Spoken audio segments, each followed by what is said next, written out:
Again, we are here for RPG Afternoons, and this is Elden Ring from Software.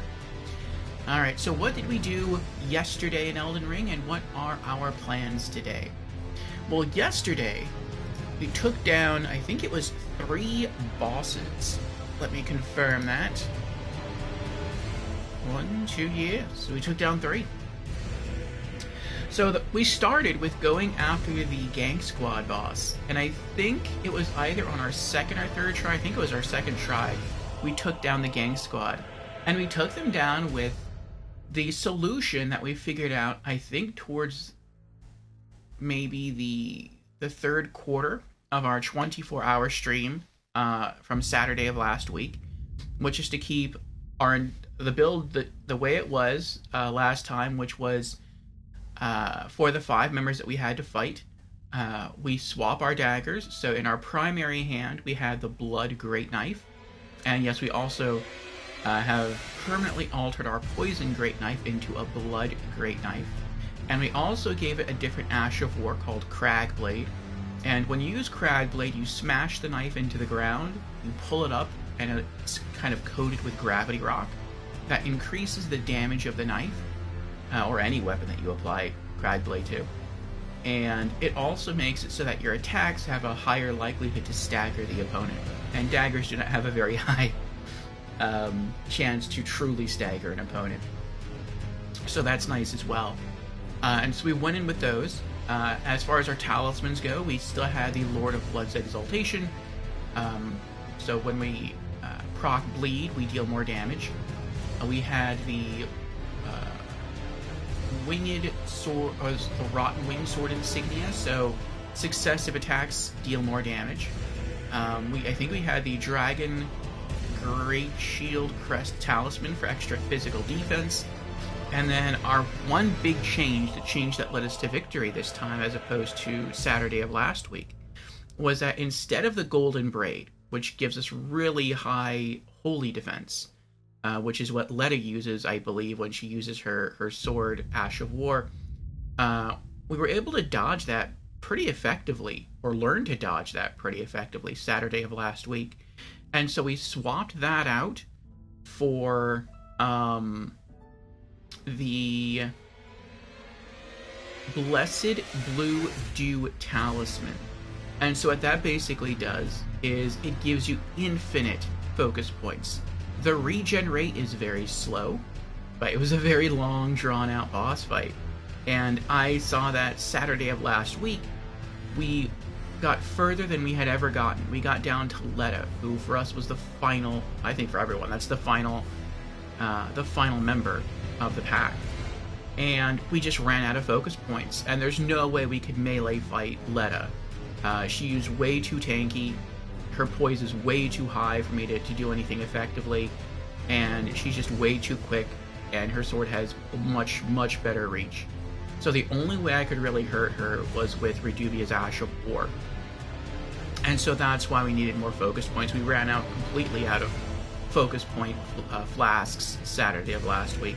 So we went in with that, the Blue Dew Talisman, and it was very, very effective. Actually, far more effective than I thought it was going to be in the boss encounter. And we kept our usual flask of Wondrous Tears, which was the Opaline Hard tier to give us extra defense against everything, along with the, I think, the Spiked Crack tier Talisman, which does the same thing as the Rotten Wing Sword Insignia. Successive attacks build up extra damage. And we went in with that build, and as soon as the fight started, we drank our flask, we put the Cragblade Ash of War on our Great Knife, and we ran up and we spammed Freya as soon as she spawned in as quickly as possible, and we beat her. And then right after she died, Hornsent came up and tried to melee attack us, and we beat Hornsent. And then once Hornsent died, the other 3 started spawning in. We had to turn around, run away from the pack, and swap our knives back around. So we put Reduvia back in our main hand, and the Blood Great Knife back in our offhand, so that we had access to Redubia's Ash of War now. And then little by little, we whittled everyone down and killed them with Reduvia's Ash of War. First went for Dane the Monk, and the annoying part is we had to kill those 3 members 1.5 times each, because once you drop them to half HP, they then drink a flask of Crimson Tears to completely heal themselves. And so first we had to wear down Dane the Monk halfway, then he drank, completely healed, wear him down again to kill him. Then we switched over to the pot guy, which the pot guy was kind of nice in that the pots he throws are very annoying, but apparently he runs out eventually, and then he just tries to run at you and shield bash you. And most of the times when he shield bashes you, if he catches you with his magic shield bash, it does almost no damage. It just flings you back. So that's kind of nice. But then we had to knock him down to half, then he healed, then we killed him, and then we got it down to just Letta. And it came to the point where I had no healing flasks left at all. And my health was pretty low, and had she caught me in one good melee combo, it would have been it. And I said during the course of the fight, if I lose, I'm going to lose based on one of two things. Either the camera, because the camera is just, it's really wonky in that fight. It's only ever been wonky in that fight, and in the fight against the Great Katana wielding Rakshas in one of the mausoleums of the DLC. Outside of those 2 fights, the camera has been flawless for me. So I don't know what it is about those 2 fights. I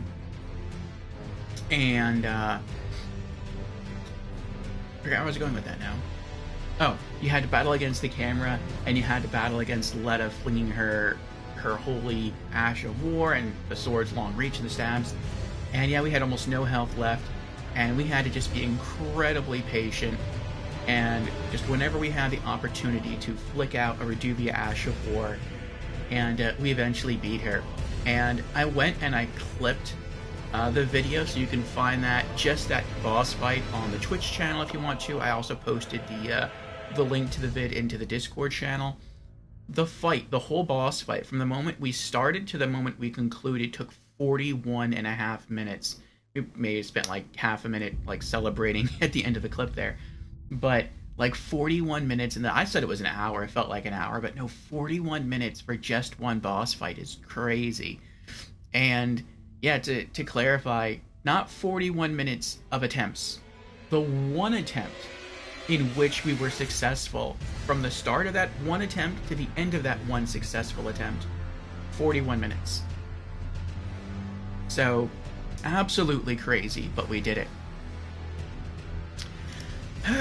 Aside from them, but that was definitely the highlight of the day yesterday, we also went up into the mountains and took down the Jagged Peak Drake, and then we found the Deathblight Dancing Lion up in the northern ruins of the DLC and took him down as well. And so yeah, we had a good day yesterday, 3 bosses down. And so today we're planning to go after a rare amulet or talisman. We're planning to beat a boss, and at least one boss, and we're going to do some more exploring, and I'm going to show you some upgrades that I made. So let's start logging in. We should have an ad starting about now that should last about 3 minutes, and then afterwards we'll have about an hour of uninterrupted gameplay. So let's get into it.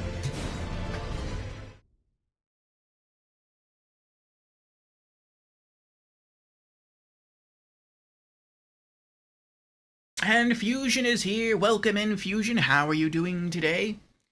Fusion said someone had a late start today. Yes, I did. I actually woke up very early today, and I did some editing, and then I started the process to notate a video that I want to transfer over to the YouTube channel today. But I just got really tired. I woke up like really early. I think I woke up at like 3 or 3:30 in the morning. And so I got the editing done, but as far as the notating process, I got like a 1/6 of the way through, and I just started getting tired again, so I lay down, and I in that sense, yes, I did sleep in quite a bit, but feeling good now. I've got my tall glass of hydration water, I have my hot cup of non-alcoholic bourbon black tea, just like a flavored black tea.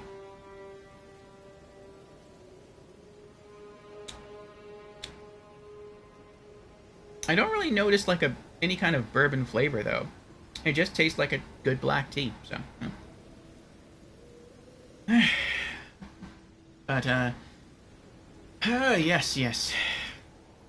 Bit of a late start, but we are here now.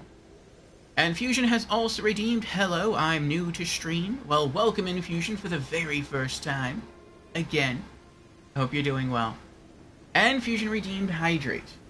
Okay. Cheers, Fusion.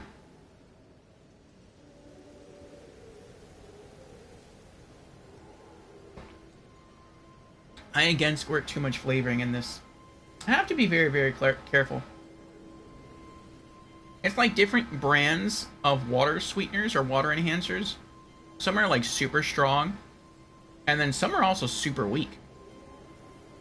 Like sometimes you squirt one in just a little bit, and it's enough for like 2 glasses of fluid. And then other ones, you just gotta like go squeeze, and then you can like pour in a single cup of water, and it'll like taste okay. So it's weird, but this one I have is like very strong. And I've been just squirting stuff in there like normal, like, and that's it, and that's too much. But it's good, though. It's tasty. I'll just probably wait till I've drunk this glass, like, halfway down, and then go refill it with water without putting any more enhancement in there, and that'll make it normal.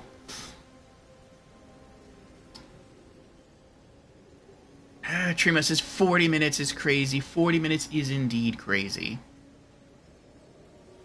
And Jans is here. Welcome in, Jans. How are you doing? And Fusion has resubscribed. Thank you, Fusion, for the resubscription. Fusion just unlocked the fashionably late hero achievement by subscribing. In the grand RPG of Orpheo's stream, you join the party with style. Now, with ad-free viewing and epic emotes, you're not just in the game. You're a key player. Welcome to the adventure, hero. Yes. Thank you again, Fusion. Cheers to you.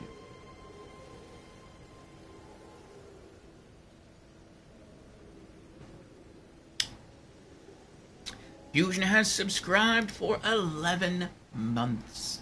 I appreciate it, Fusion. Thank you for your generosity. Alright, let me pop in my earbuds. And we'll get more in-depth with what we're going to do today. Oh, also, yes, I'll show you my stats. So, I followed through on what I said I was going to do last night. It took a while, but I did it. Also, let's get a bit of light going. Oh, bright, so bright. Oh. There we go. I did do some grinding off stream so that our faith could hit 12. We're still going to pump the next 8 levels into faith to get it up to 20, but I at least wanted to hit 12 today. And the reason I wanted to hit 12 today was for us to have another attempt at the flower boss today. I don't know if we're going to beat it. I did test it last night. I was pretty tired after all that grinding, and I didn't mix around my talismans at all for the fight. I just went in one time, I drank the Flask of Wondrous Physique, and I just wanted to see how I do. And I got further than we had ever gotten before. So that felt pretty good. Maybe today we can at least clear Phase 2, maybe even beat it, I don't know, we'll see. But you can see here that I went and I upgraded 4 daggers off stream yesterday. So we're always going to be rocking our Reduvia as our main and our Blood Great Knife in our offhand. That's going to be like our standard default dagger build, at least for this playthrough. We're still sticking to swapping out the Blood Great Knife for a second Reduvia in New Game Plus. But for now, for standard New Game, this is going to be our default dagger loadout. But for the flower, it appears to be weak to fire. We read that from a message in its boss arena when we first entered. And so I wanted to use a dagger that was natively imbued with fire, just because it seems like it would be cool to do. And so I went ahead and I fully upgraded the DLC exclusive Fire Knight's short sword, which is natively imbued with fire. It's the only dagger in the game that has fire natively on it. And so I fully upgraded both of those. I infused them each with fire-based Ash of Wars, and I switched them over to Fire Knight's Flame Art short swords. And as you can see from their stats, The physical base 126 plus scaling of 18, but the fire base is 160 with a scaling of 46. And so, yeah, when you compare that to the stats of like the Blood Great Knife or the Reduvia, it's less.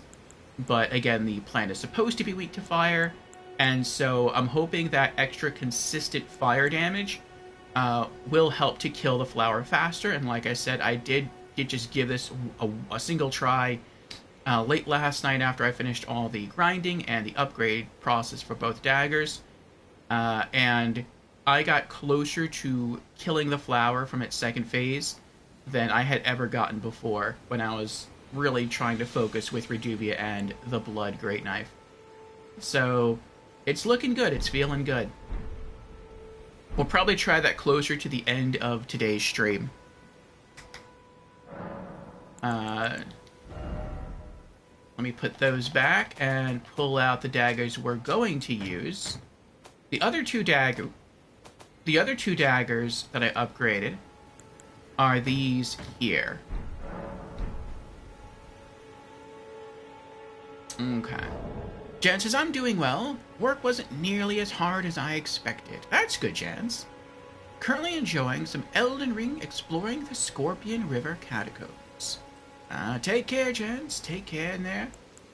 But I know you'll do well. Okay. So these daggers here... Now, how do I do this? Okay.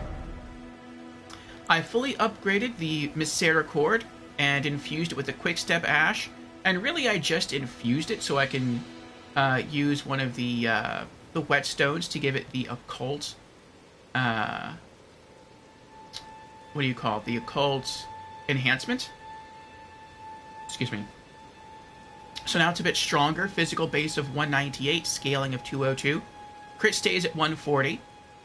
And so we're going to put that in our primary hand. And in our offhand, and I'm not even sure how to do this, but I did it anyway for funsies because I had the materials. We fully upgraded the parrying dagger to plus 25. Base attack of 162, scaling attack of 227. That's pretty good. And so the reason why I upgraded these two daggers is for the first thing that we're going to try to do today. And we're probably going to mess this up quite a bit, but we're gonna keep trying. Yeah, we only have 2,000 runes to lose, so it's not a big deal anyway.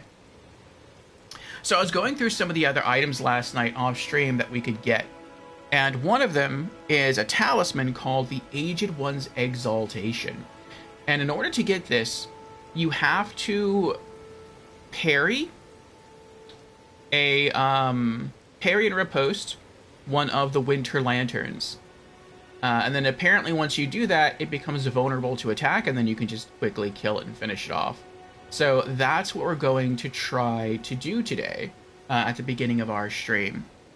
And it says the specific one that you have to kill is in the Abyssal Woods, found nearest the abandoned church. So let's go to the DLC. And here's the Abyssal Woods.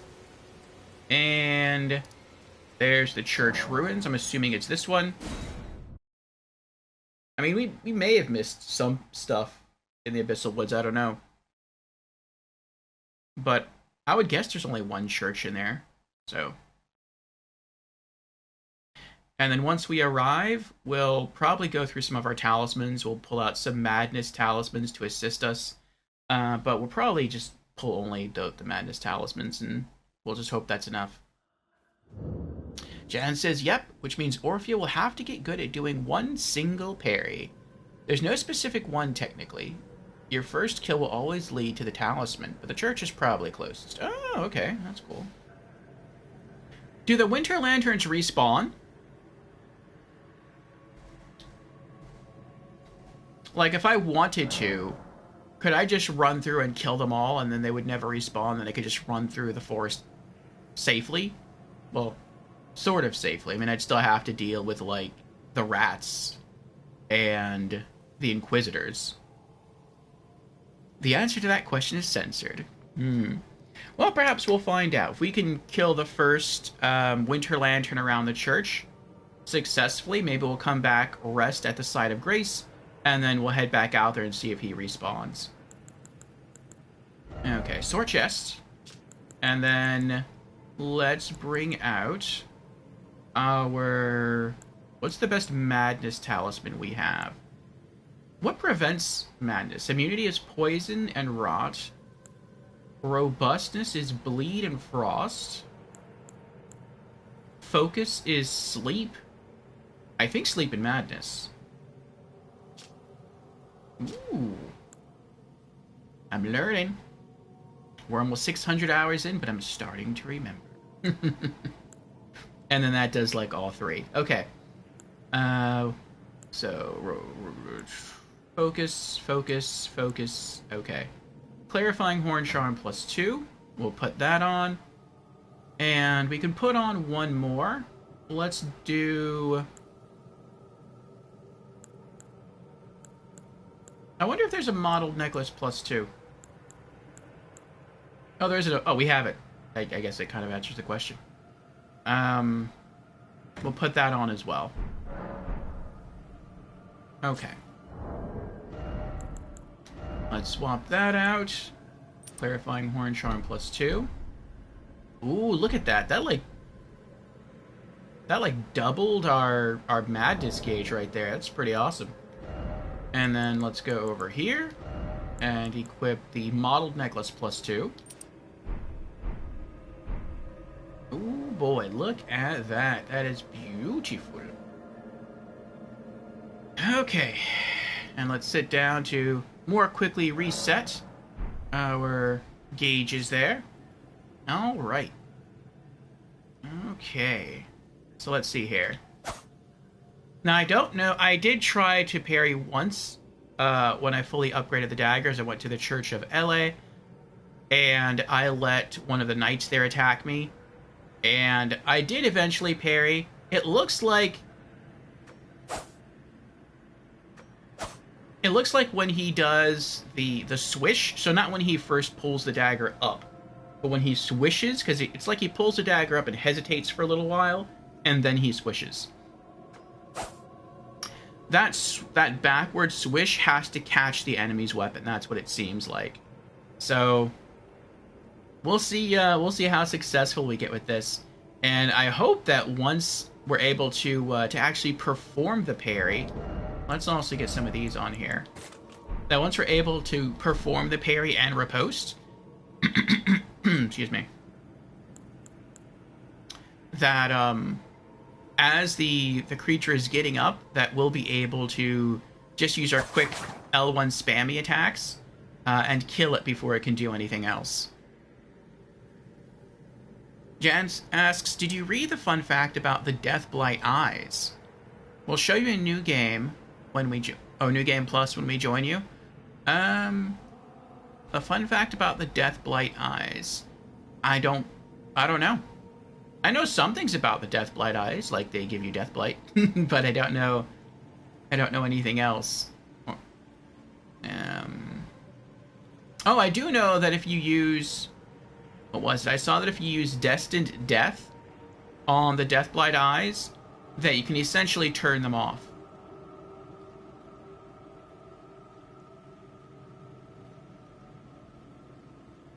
But we didn't do that for any of our runs through the caves. Alright, I don't know where this thing is. Let's try straight ahead. I think he's straight ahead.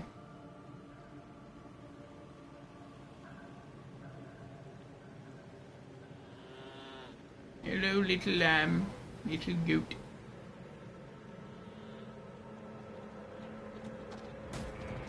No, I see goats. I see rats. Nope, I guess he's not in this direction. Alright, so maybe he's the other way.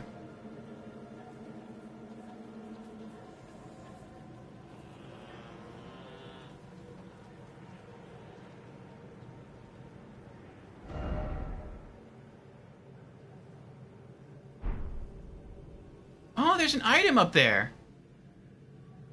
Ooh. I suppose we could try to get that too.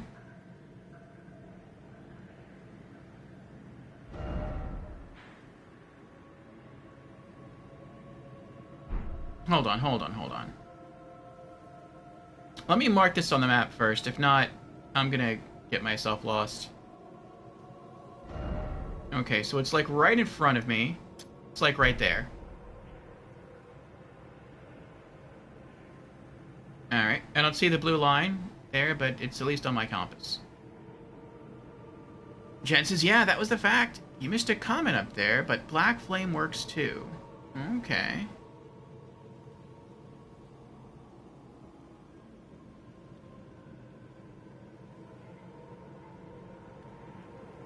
Ah, I see, I see. Jen says, Scorpion River Catacombs being the one with the floating Deathblight eyes, which you can turn off by using a black fine ash of war or black flame on the eyes. Ah, okay. Does the black flame torch work for that? If so, that seems like it might be one of the easiest ways to turn them off if you just walk up to the eyes and just extend your torch.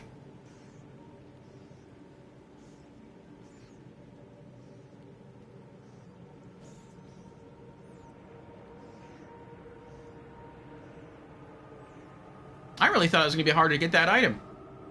I thought we'd have to, like, go all the way down there and navigate through a lot of rats and maybe some other, what do you call them? Winter lanterns, and then slowly get back up onto the land and then run all the way back. It's like, no, it's just right there.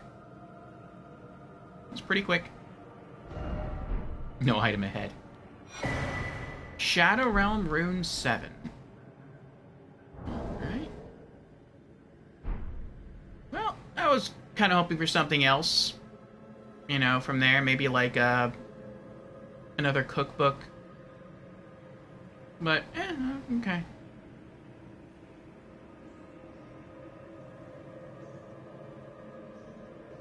Well, that's a big rat.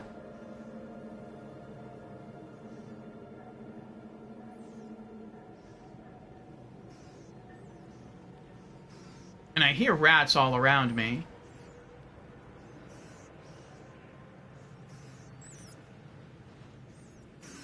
I'm gonna get out of here. I have no idea where this winter lantern is. And maybe I'm even next to the wrong church, if there is multiple churches down here. But I do know where there is a winter lantern very close by. It's near another site of grace down here. And the first time we came through this area, the Abyssal Woods, he almost caught us. So let's try that one if it doesn't matter where we go. I'm trying to remember, I think it was over here next to the Divided Falls. I think there's actually 2 of them next to the Divided Falls.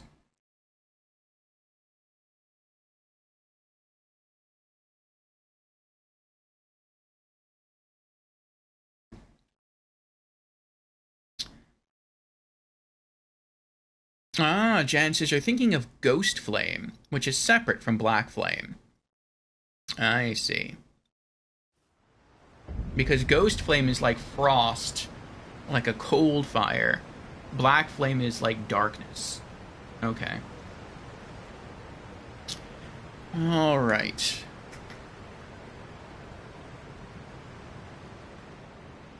Yeah, I like this area. It looks nicer. The waterfalls put you more at peace.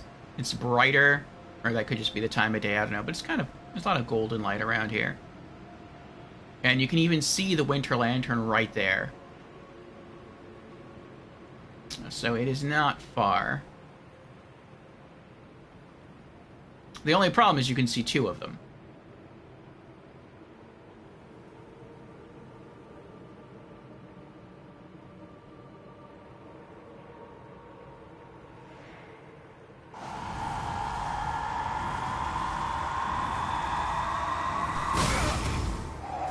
They can teleport now?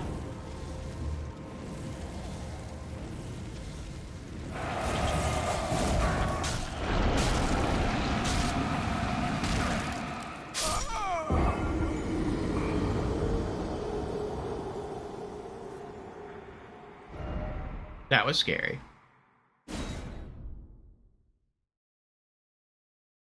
Black Flame is destined death, robbed of its full power. No longer holy damage, but just the lingering flame underneath.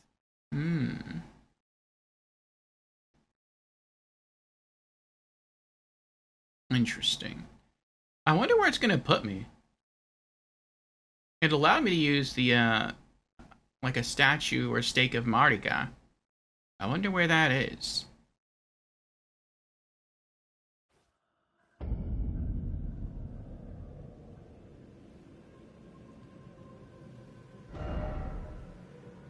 Wow, it put me far away. You know what, though? I mean, I don't mind. Actually, maybe I should mind. Because they're both looking at me now. But I mean, if this one's closer...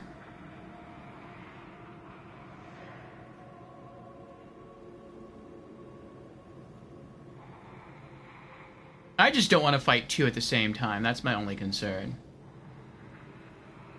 I don't care about losing runes.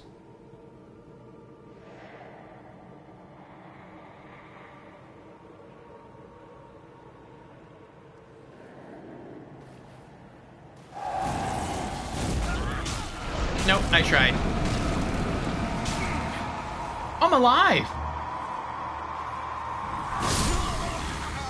Never mind.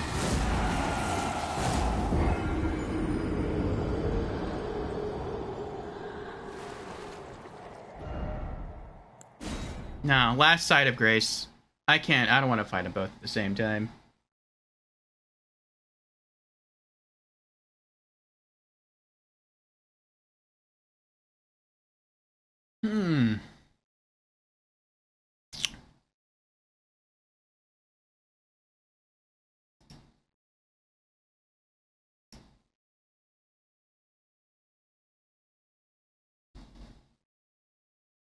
Ah, Hellas is here. Welcome in, Hellas. How are you doing?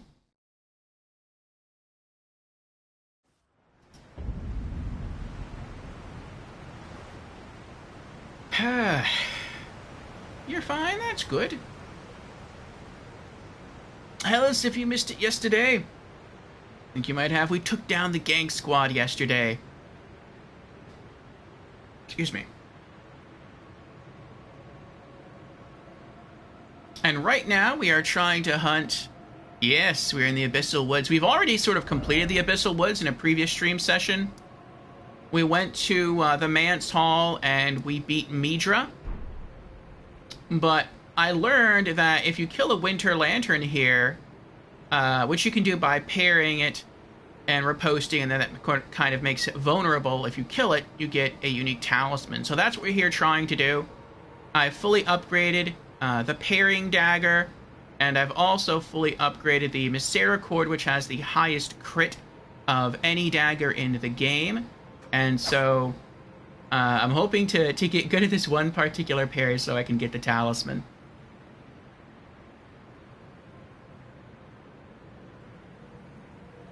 And then from here, we'll be heading towards a cave that we missed to fight a boss.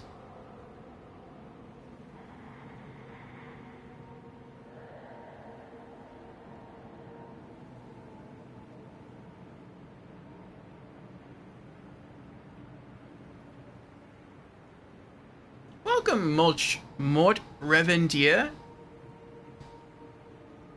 And thank you for the follow. Had to make a new email? What happened with the original email?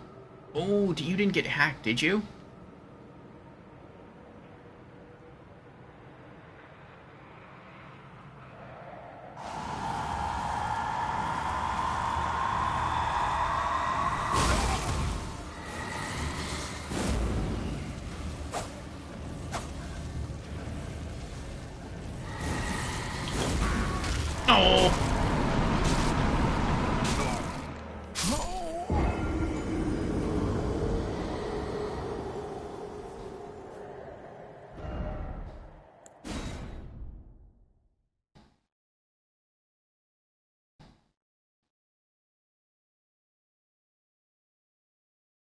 Oh. Motrivendia says, I couldn't use a Google card. I was in a different country. Huh. A Google card. Hmm. Well, good to have you here, Mort.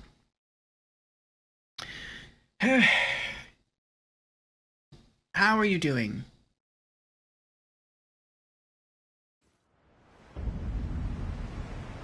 And will you be regaining access to your original account at some point?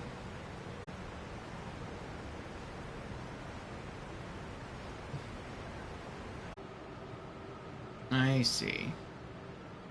Well, now you get to start fresh on Twitch, I suppose. Build everything up anew.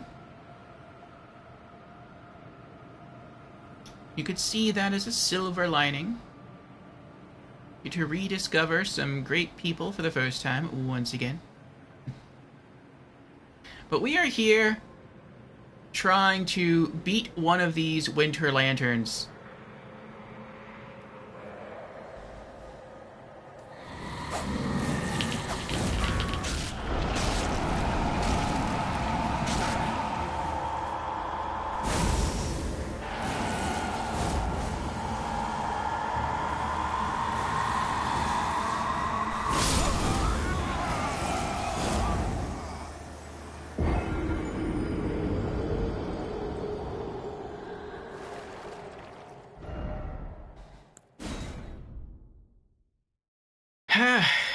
Apparently they are invulnerable to attack unless you parry them. And I'm not really sure what you're parrying because they don't physically hit you, but apparently you can parry them. And then should we get successful with that, we can go in for the crit. Hopefully the crit alone will kill them. If not, we'll just L1 spam the daggers as they get up, and hopefully that'll finish them off.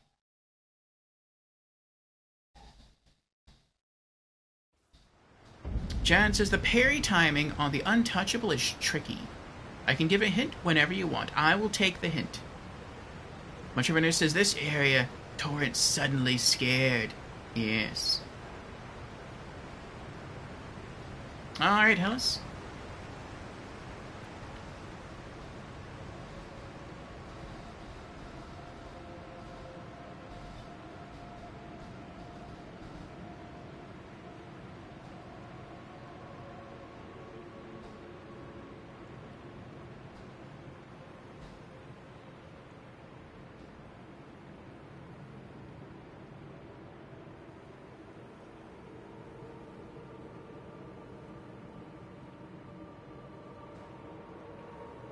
Duel at Dragon Pit Terminus? Alright. Right after this attempt.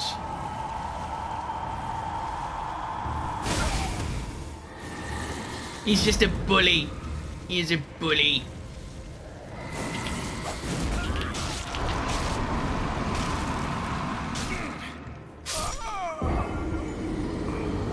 They just warp behind you and push you to the ground.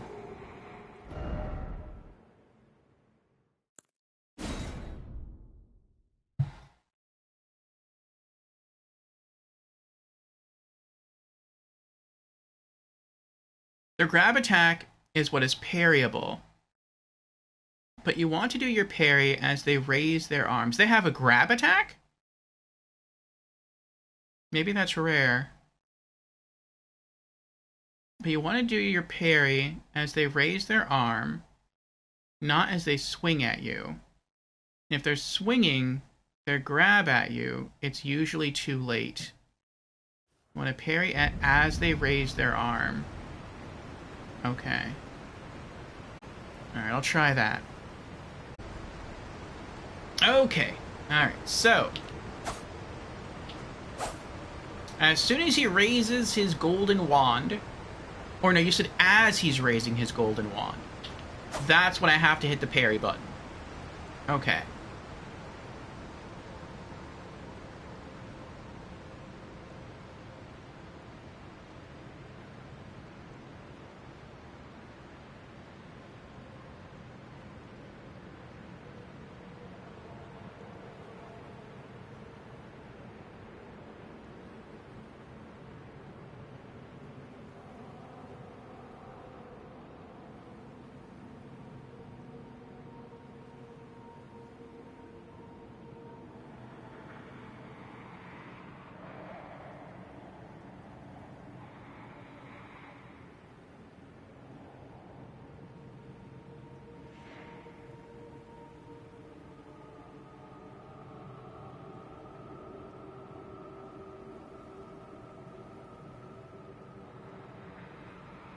try and pull him away a little bit.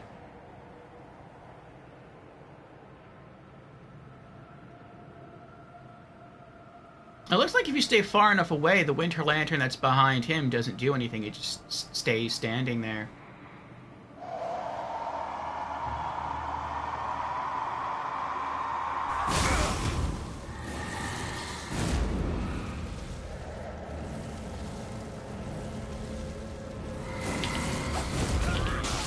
Nope.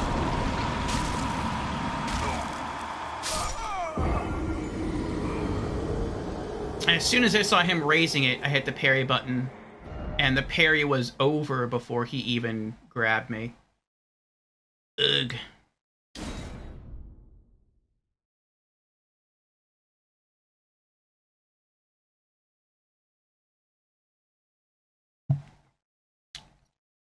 Got a parry at the peak of his swing.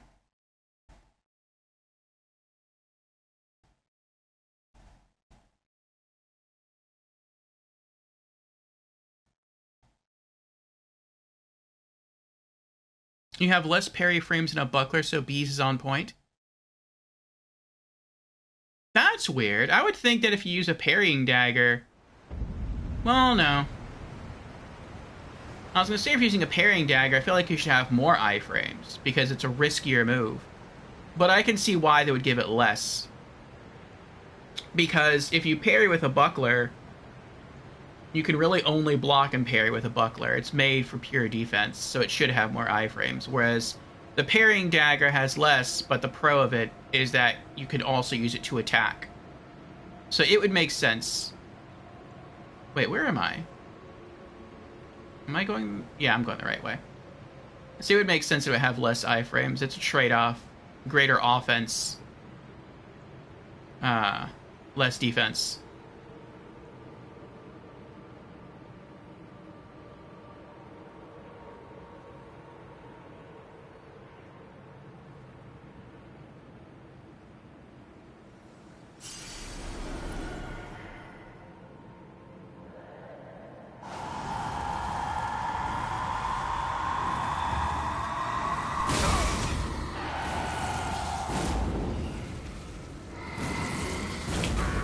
Oh!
I think that time I saw at least the arc of the attack.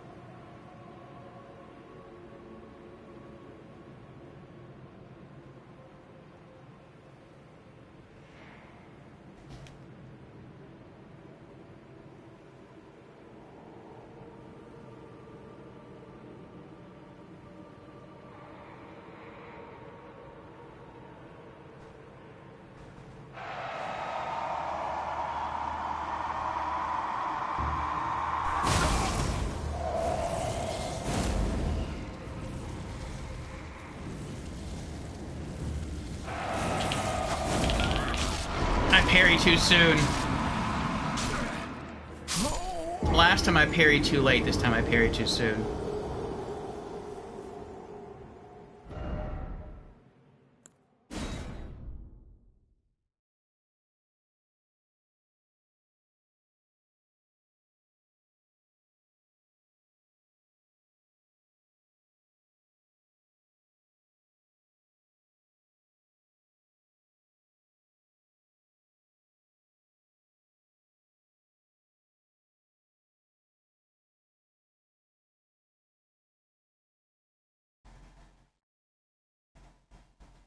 Well, I'm pretty sure I just have to let it knock me down after it teleports. There's no way I can... It seems that I can stop the teleport. Because no matter which way I'm facing, when he teleports, he'll teleport in a direction that I'm not facing. So I tried locking on him, and then he just pops up behind me and knocks me down. But then I've seen him, and then I've anticipated him spawning behind me, so I'll stand facing with my back to him, and then he'll spawn over here on the side of me, and then he'll throw me to the ground. So no matter where I stand, he's going to teleport in a direction that I'm not facing to throw me to the floor.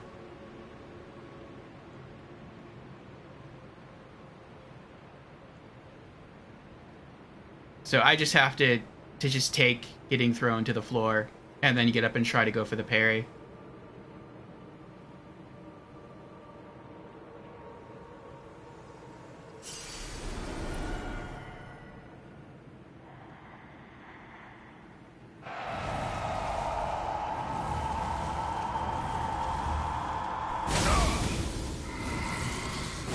He always misses that one.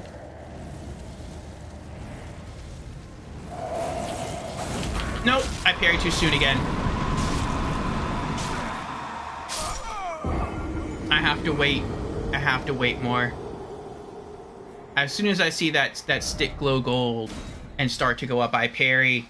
And before he even reaches the apex of his move, my parry's already over. I think what I have to do is just count. And then once I get the counting right, then I'll just go on whatever second I think I need to go on.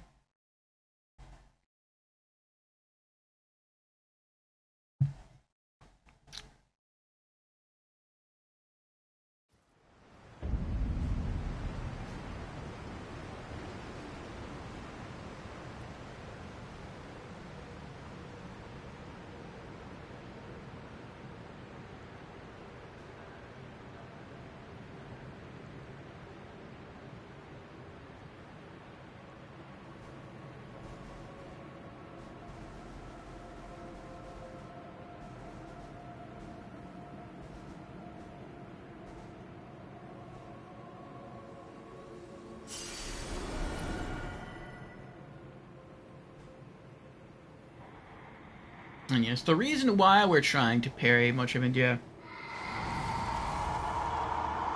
is because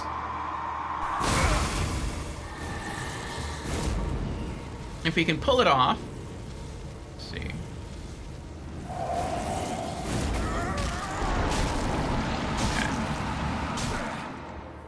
Okay. Looks like 2 seconds.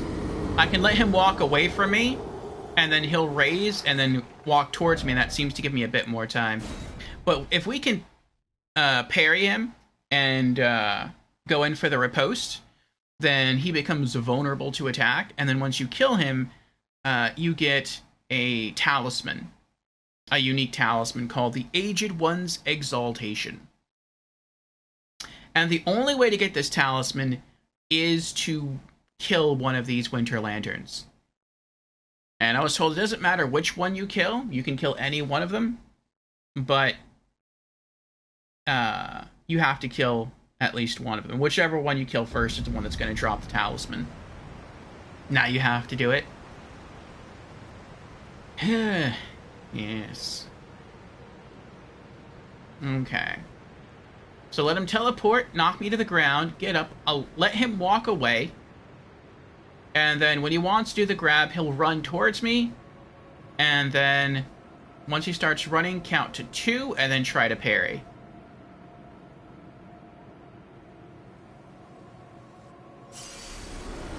That might not be perfect because I was walking towards him a little bit as he was walking away, so the distance is going to be different. But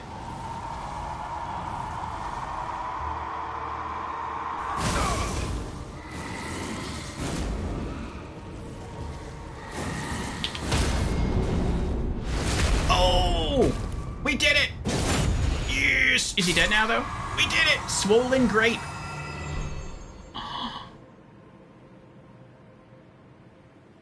We didn't get it!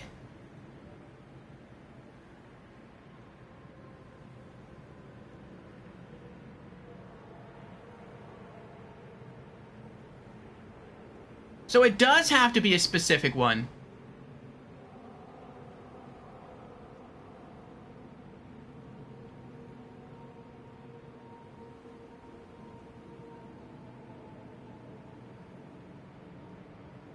Read above? Let me read above. He says, not sure a certain one has it. Oh.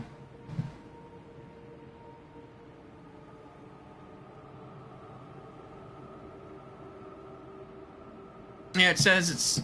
Well, Jan said it could be any of them. Just whichever the first one you kill is the one that drops it.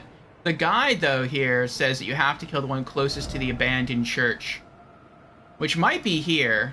Okay, yeah, that's called the abandoned church. Before I just saw the name of the site of grace, we just read church ruins. Alright, so we'll try that then. I don't know where this one is, though. We came to the church first, and we looked around, and I couldn't find it. I went one way, and I found rats. I went it the other way, and I found more rats. Maybe he's behind the church. That could be it. We did it, though. We pulled it off, and it's really nice to see that should we get the parry and the riposte, that the Misericord is so high on its crit, just because it's the Misericord, and perhaps also because I fully upgraded it, that just the riposte alone is enough to kill it. I don't have to, like, riposte, knock it down, then have it get up, and then rely on, like, L1 dagger spam combo to finish it. Because I'd be worried that it's just going to try to grab me again. So we just need that one parry and riposte.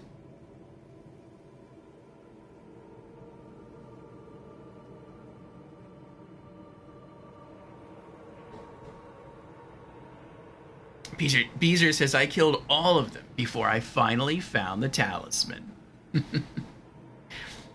That's rough, Beezers. At least you had fun, you know, doing that. Jan says, guess I always kill the right one, not knowing. Alright, so let's try to find out where this other guy here is. Is he... Oh, no, it's a goat. Is he behind... Oh, maybe he is behind the church. No, those are the Inquisitors. That's not it.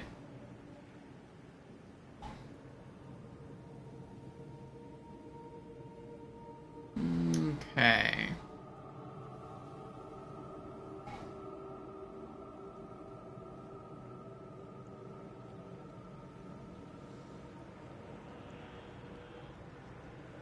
Is he over this way?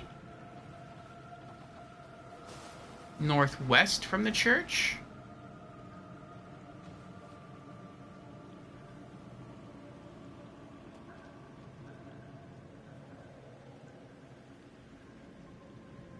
I'm not thinking so. I see a large rat to the right, and I see a smaller rat on the left. So I don't feel he's in that direction.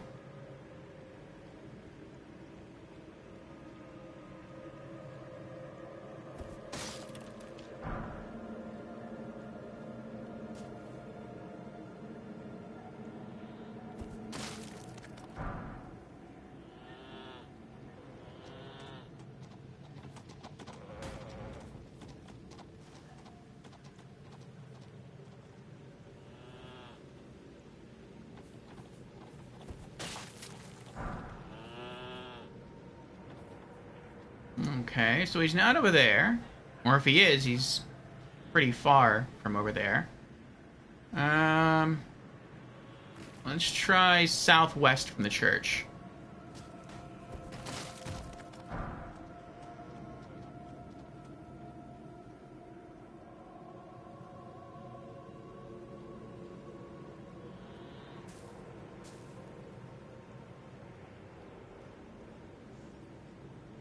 I see a small rat there. A large rat over there. Maybe I can climb up here, and that'll help me find him.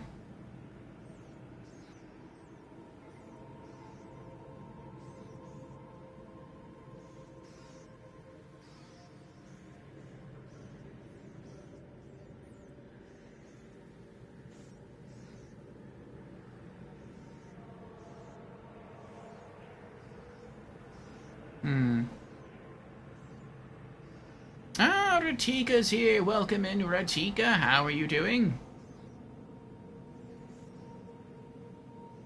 I feel like maybe he's that way. There's a lot of fog over there. And it seems like these guys like to hide in the fog.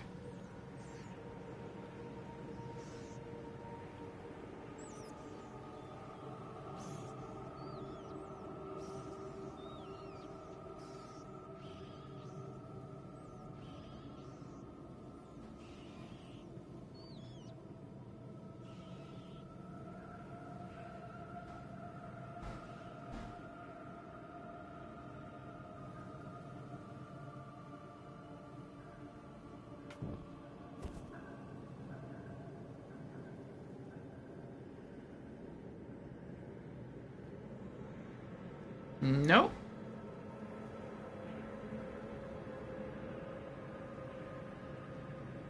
Nice. Ratika says, just hooked up my monitor. 3 monitors are back in action. Very nice, Ratika. Yes, for those who don't know, Ratika had some monitor issues, but luckily the monitor having the... Ooh, what was that? Luckily the monitor having the issue was under warranty, so he was able to get it repaired free of charge. And now he's up and running again.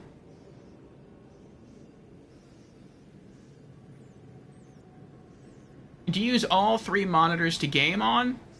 Or do you like game on like maybe 1 or 2 monitors and then use the other 1 or 2 monitors for other things? Like maybe on one monitor you're watching a Twitch stream, another monitor maybe you're like playing a game, and like the third monitor maybe you're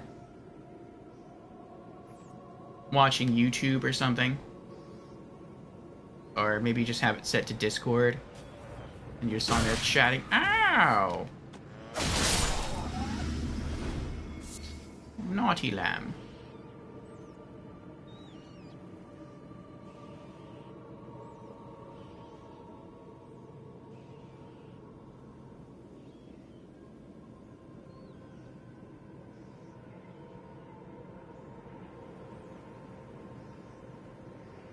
Usually Discord on one and stream on another. Ah. That's probably how I do it. Oh, there we go. There we go. Okay, so he is right... like right there. Okay. I just have to get past... I have to get past rats every time. Now that's irksome. Maybe not every time. Hopefully this will be the only time we have to confront him.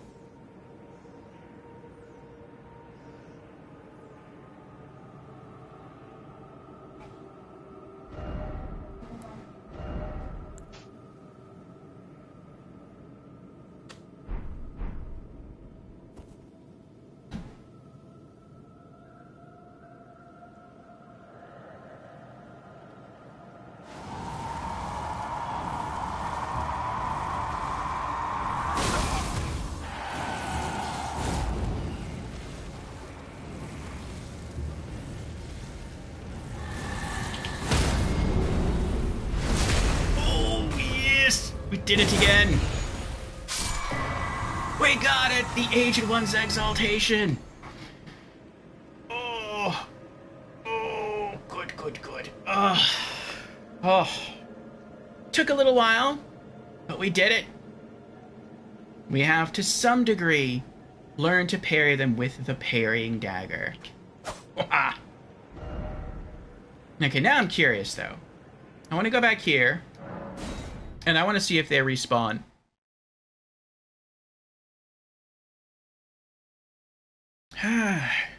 Jan says, Bonnie jail time. Wish me luck. Might get lost in this one. I didn't think Bonnie jail was too hard. I kind of like Bonnie jail. Mission accomplished, yes. Jan's redeemed Congo rats. Thank you for the congrats, Jans. And welcome back from the ads, everyone. Hellas asks, can you finally fight Bale? I want to see that match. I'm not sure if we'll try that today, Hellas. Now that we got the talisman, that's one thing off our list. The next thing I want to do is head to a cave we haven't been to before and fight a boss. That'll probably be our big boss of the stream. I'm not sure if it'll be our only boss, but it'll be perhaps one of our only bosses. And then from there, we want to try the sunflower again and see if we can beat that one. I'd rather not fight Bale until we've killed all the other dragons. And there are some other dragons we have to take out. Okay, so they don't respawn. Interesting. Oh, that's a rat.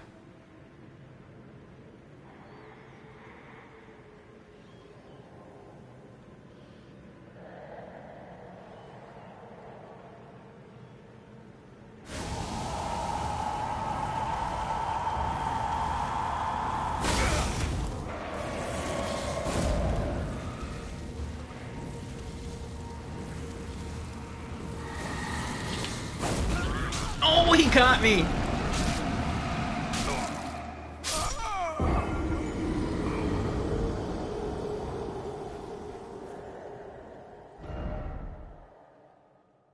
Actually, Stake of Mark is closer to this one than the Site of Grace. I know there's probably more than 3. I think there's like maybe 5 that we saw wandering around the woods. I just kind of want to kill this one and then leave. But that's cool, though. They don't respawn. They're all like mini-bosses. Would have been nice if they were like that in Bloodborne. You kill them once and then you never... Well, I know some people farm them for blood gems, for cursed blood gems in Bloodborne.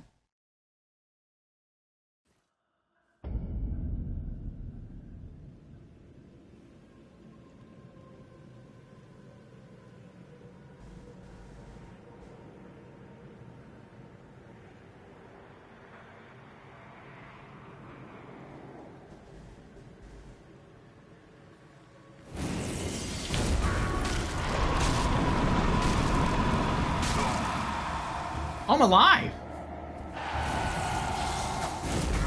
Oh! But I wasn't facing him.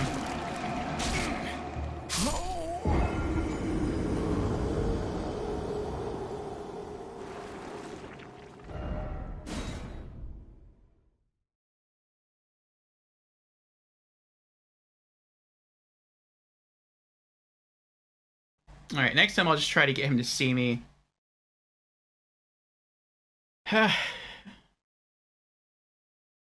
And do the teleport thing. It feels like it's easier to parry him when he teleports and then he walks slowly away and then raises his wand and then runs at you. Because then by the time he reaches you, that's when you have to parry.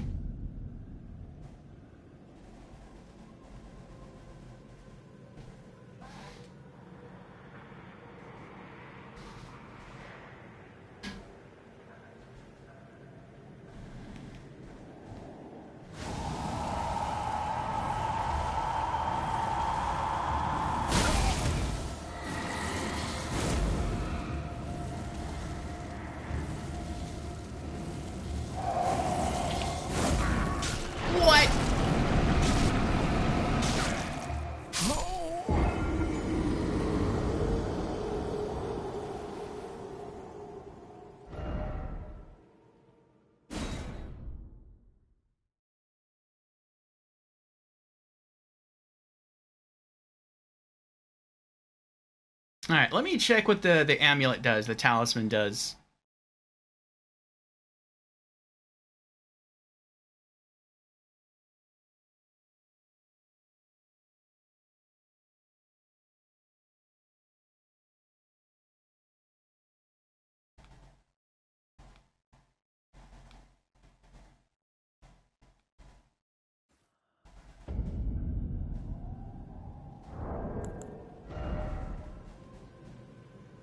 Okay, Aged One's Exaltation. A talisman depicting the exaltation of the aging untouchable, whose head resembles a sprig of ripe grapes. Raises attack power when madness is triggered in the vicinity. Gift your madness to our Lord. Bless our brethren with grapes. Take care that they fully ripen. So there you go, Mochiminda. That's the effect. Raises attack power when madness is triggered in the vicinity. So I guess if you're going for like a Lord of Frenzied Flame build, this is like a really good talisman.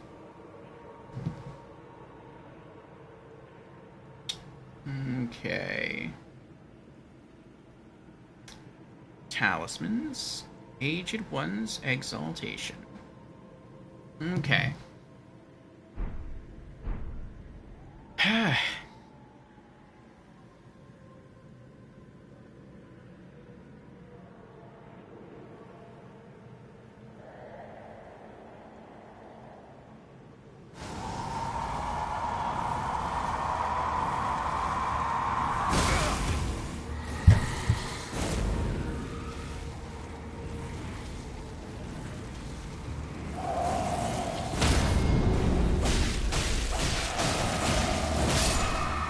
Oh, that was close. I got the parry, but for some reason I missed the, I missed the riposte. But at least I got him with the R1 slashes. Oh, boy. Hey, Creepy's here! Welcome in, Creepy. How ye be? Creepy says, good morning. Eyeball. Yes, we killed an eyeball monster. And Creepy has redeemed, hello, I'm new to stream. Well, welcome in, Creepy, for the very first time again. And Creepy has also redeemed Hydrate. Very well. Cheers, Creepy.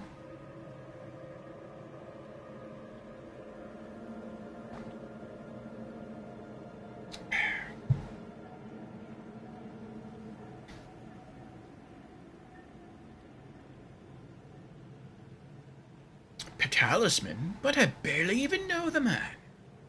And Creepy has resubscribed for 33 months now. Thank you, Creepy, for your generosity. Creepy, the bard of our realm, has woven another enchantment with 32 months of subscription to Orpheo's saga.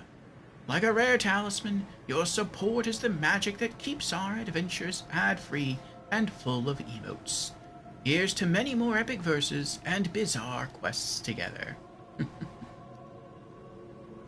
Yes, thank you again, Creepy. Mysterious blue goo, delicious. Ew. What blue goo?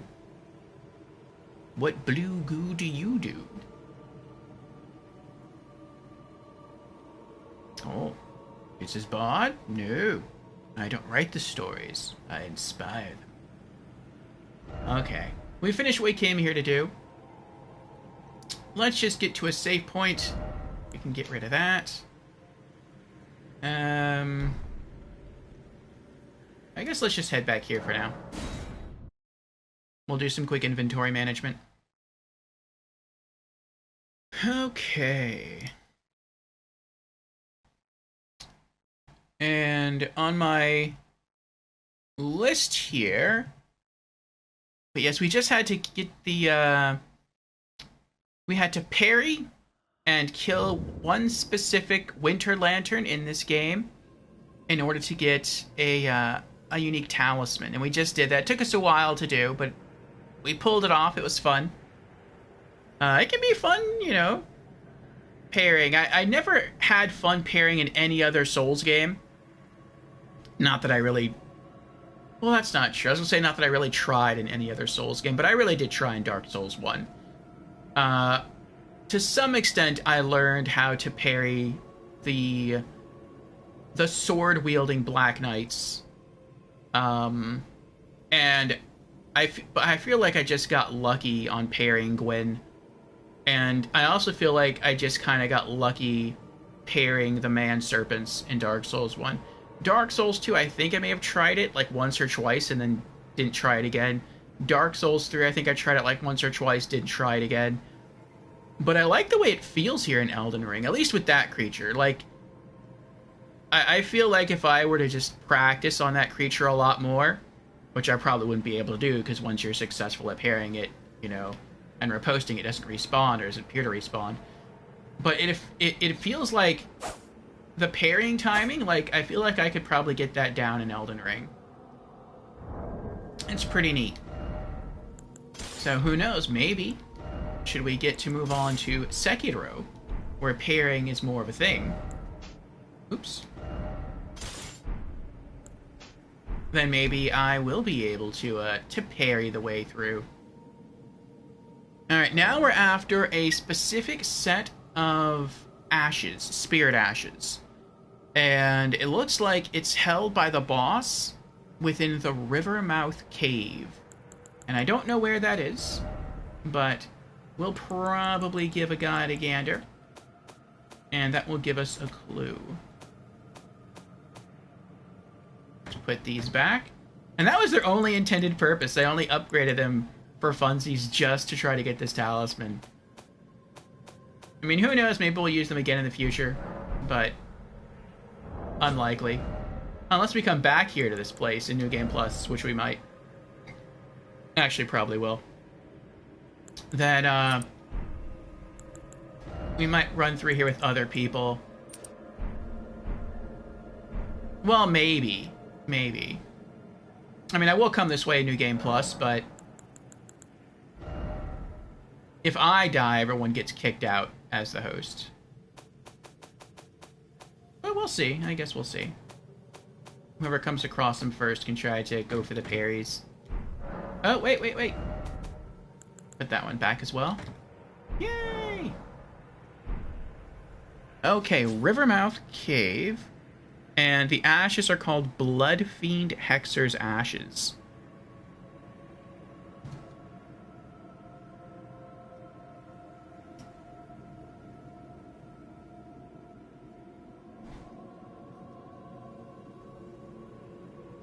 Oh, Creepy says the goo in the cup.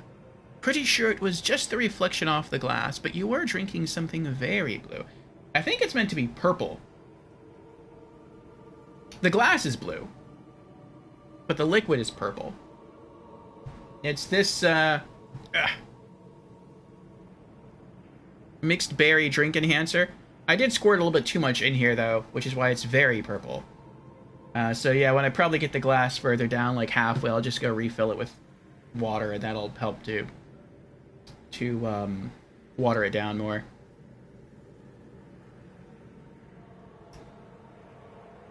Creepy says, okay, I go. Good night, pal.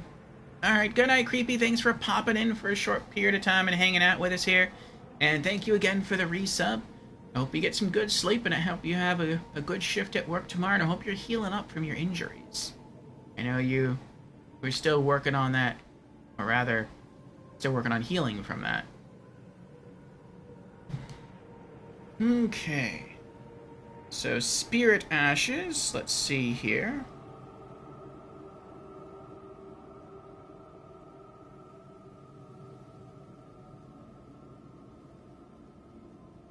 Spirit Ashes. Blood Fiend Hexers. Can be found inside the Rivermouth Cave. You can get to the Rivermouth Cave by going south from the Temple Town Ruins side of Grace. Okay. Temple Town Ruins. That's over here. Is it over here? No, that's Scorched Ruins. And is it over here? That's it. Temple Town Ruins. Okay. Temple Town Ruins, Site of Grace.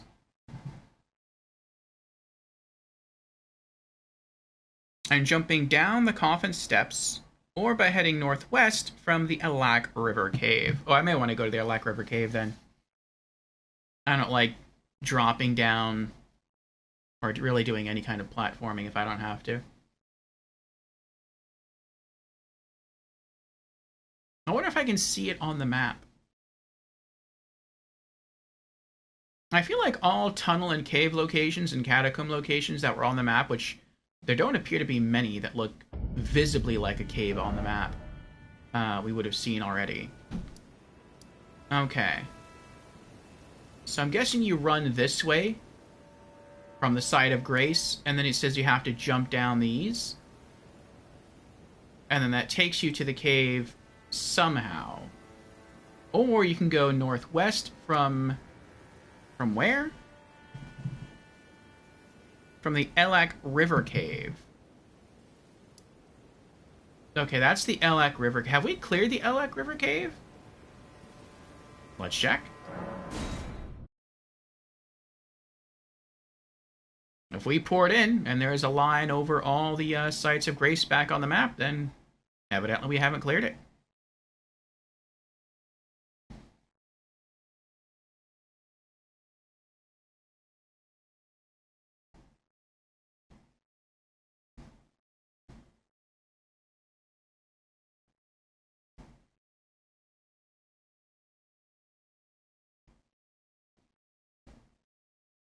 I am excited for the Bale fight, though. I know from watching a couple people fight him, and I think from some stuff I've heard about Bale, that he seems to use red lightning, and he uses fire. So, with the current build we have space for 2 defensive talismans in our build. Yep, no red lines over anything, so we did clear out this cave. Okay. Oh, but do I go that way, or do I go that way? Northwest. Okay. I can't go northwest. I can go northeast or southwest. I guess let's try to go that way.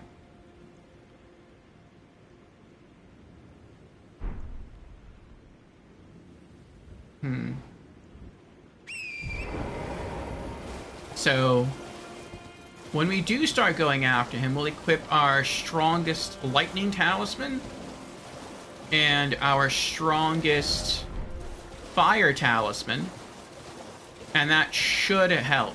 Actually, ooh.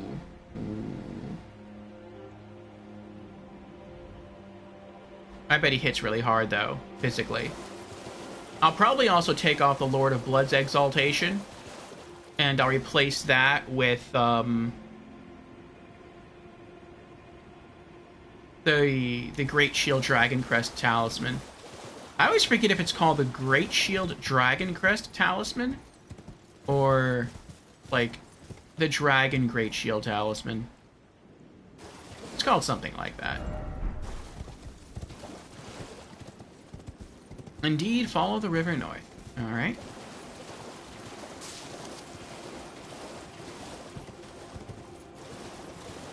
I think down here is a giant crab. That may have been why we didn't discover the cave before. I didn't want to get... Oh, what's that? Oh, I forgot about you. Nope, that was probably the reason right there. That was probably the reason that we didn't spend too much time hanging around this area. Oh, and the fly people. Fly people's another good reason. Another good contender.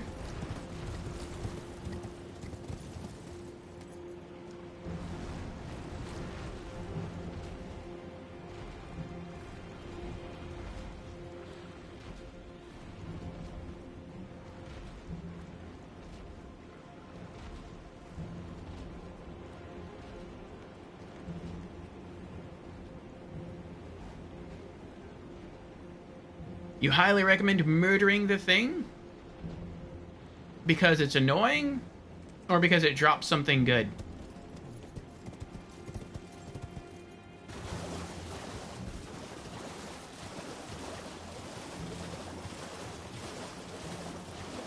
We can try. I just hope the fly people don't follow me back in there.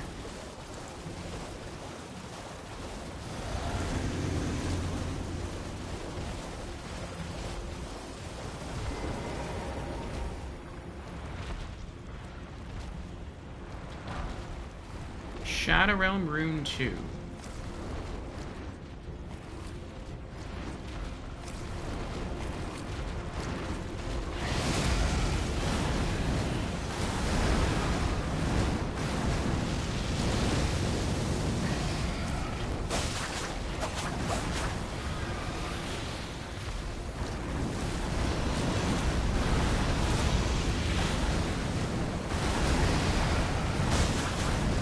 Oh man, this one does not stay still.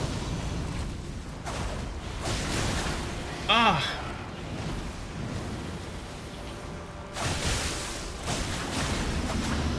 I think I'm just gonna have to Rejuvia this one. Like, I can't get close to him.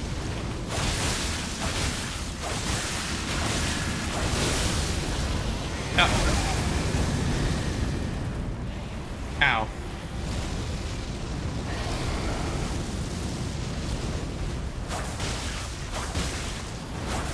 Oh. Uh-huh. Got him. New Horned Bear. Yay! I don't know what that is. Oh, is that something I can use to summon spirits? I thought I had one of those already. Uses focus points to summon vengeful spirits surrounding caster. That's different. Doll of a Tanglehorn Bairn. Uses focus points to summon vengeful spirits around the caster that autonomously chase down foes. Tangled horns are a symbol of spirituality, but most young-born bearing the oversized horns meet a frightfully early demise. These fetishes are made to memorialize them.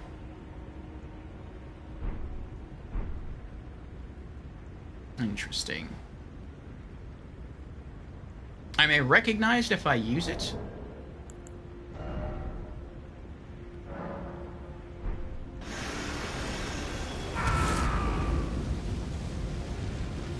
Oh!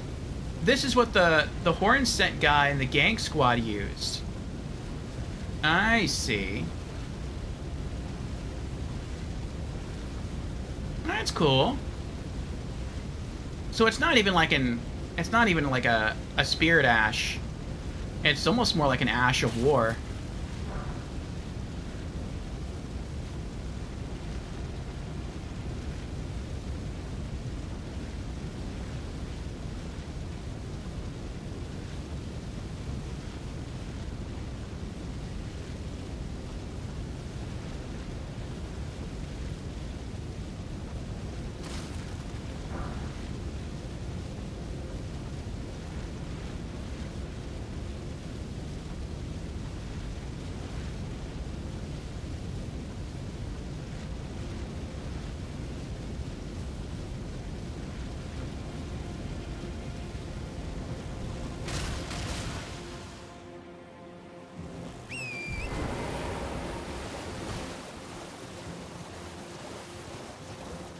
They didn't hit for that much damage, though. But I mean, maybe that's because I don't have very high faith.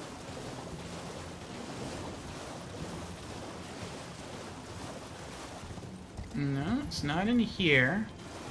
I'll take that, though. Is it this way?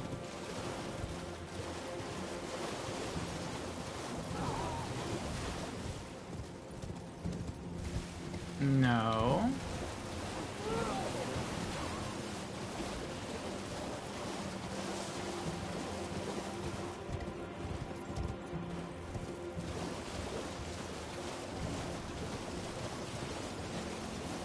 Oh, that's right. I guess we're getting back to where the tombstones were that we had to drop down. Because it said you could go from there. And the tombstones are like this way. Oh, maybe the cave is over here.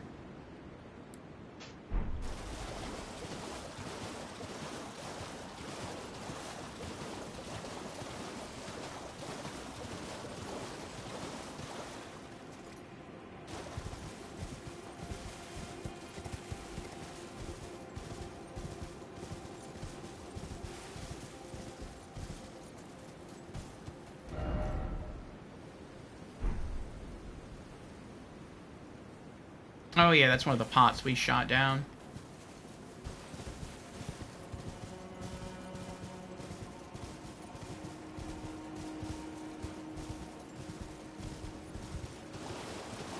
Oh, is that it?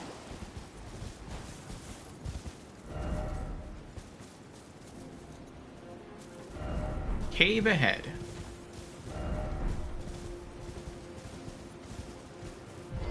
Yay, we found it! Rivermouth Cave.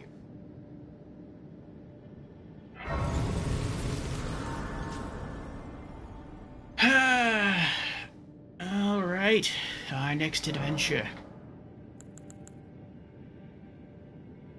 Jan says, more like how spears of the church could equip an item to their belt to spawn floor spears.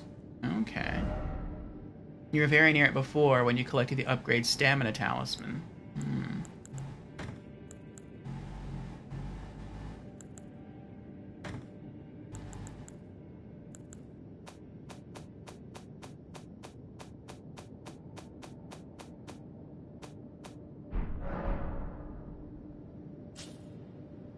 Okay.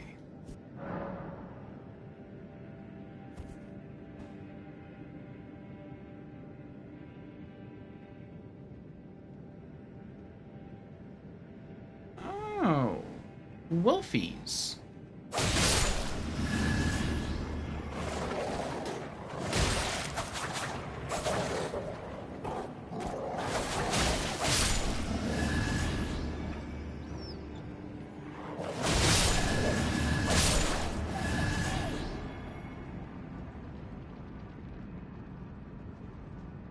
Nice. Hefty beast bones. They ate somebody there. You remember what's in this cave? You get the popcorn? Oh boy. Alright, so nothing that way. Nothing that way. We gotta go this way. Hopefully it's an easy cave. I hear something. It can go down that way or it can go up this way. Well, let's go up. There's an item there. Be wary of right. I see the wolves.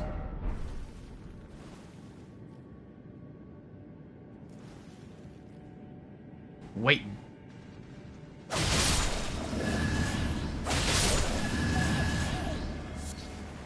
Slivers of meat. Sounds like something creepy is going on up there. It sounds like slimes.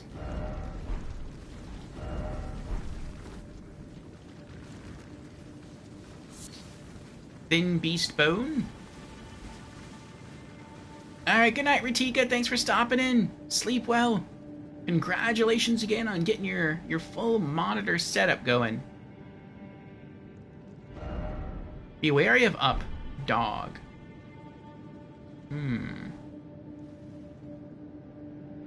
Well, this isn't bad so far, just wolves. I mean, the wolves can bounce you around a little bit. Tail. But, I seem to be doing pretty well against them so far.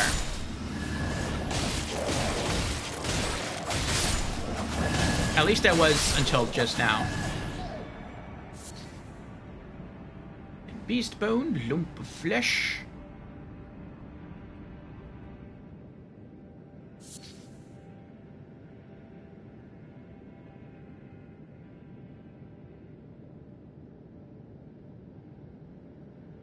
I think I came from that way. Oh, these are like stairs. Okay.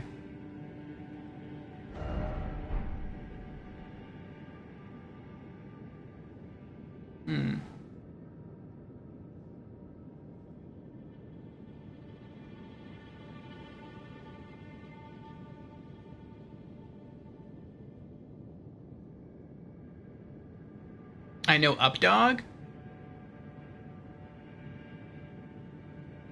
I know Trap Ahead. Are you referring to, like, a real person or the fact that that dog was just above me? I can see here there's cracks in the ground.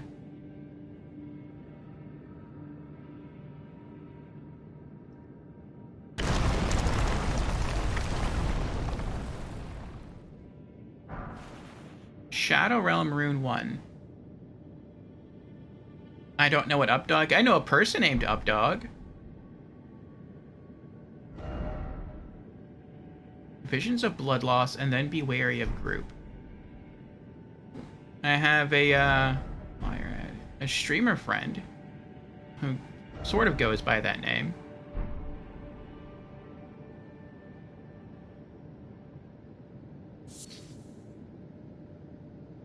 Are there more? No, there's not more than one.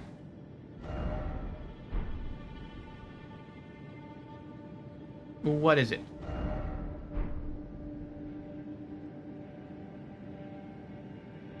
Oh boy. I'm gonna guess this is... Well, no, they said use stealth, so this can't be the boss. That's a lot of enemies. There's no way I'm gonna win that fight. No possible way. Oh, I can see the boss door, though. I think that's... Yeah, that's it right there. So we only have to run through 1, 2, 3, 4. Oh, wait. Looks like I can maybe come from that way, too. 1, 2, 3, 4, 5, 6, 7, 8, 9, 10, 11, 12, 13, 14 that I can see. That is crazy.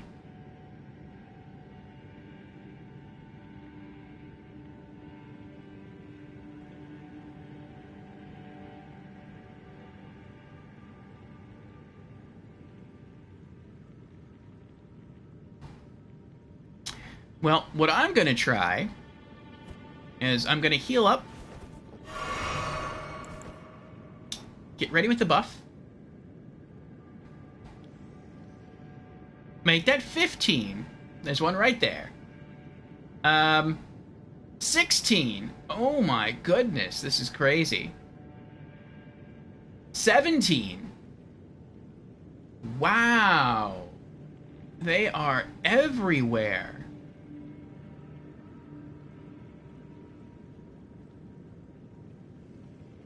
Okay. I'm gonna drop down here and just try and sprint to the boss room. And I think I'll buff here.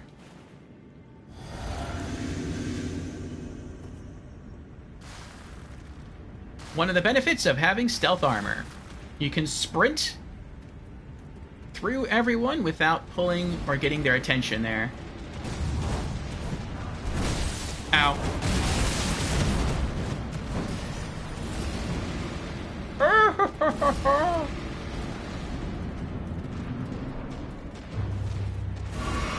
Chief Blood Fiend.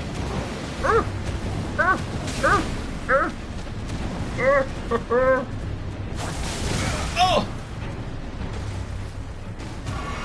Oh! I knew that wasn't going to be good. Oh!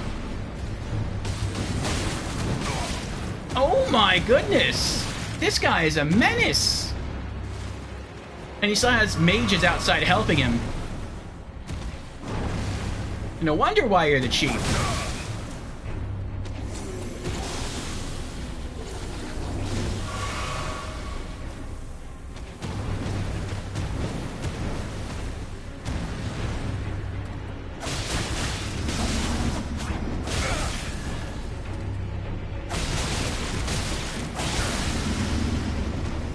Uh-oh. Oh, roll away! Heal!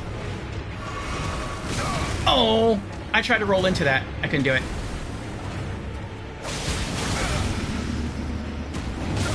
Oh my gosh! I just couldn't do anything there. Blood Flame Talons! I tried to roll, couldn't do it. Chief Blood Fiend! Oh, we got him! Oh. Blood Fiend Hexer's Ashes. 80,000 runes. Whew. Oh my goodness. Oh, ho, ho, ho. Jan's redeemed Congo Rats. Thank you for the congrats, Jans.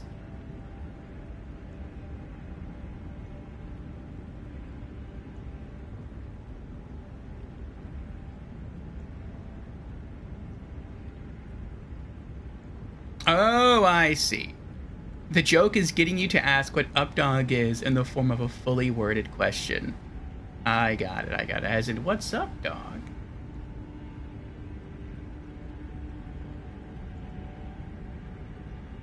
Thank you for the congrats, Jans. Okay. Let me put that in our list there. Good. And let's update our boss completion list.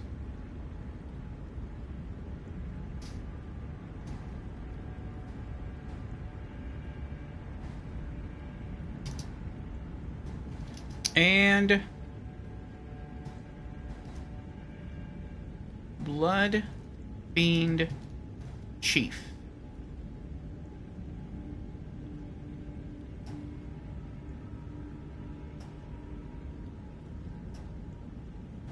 Okay.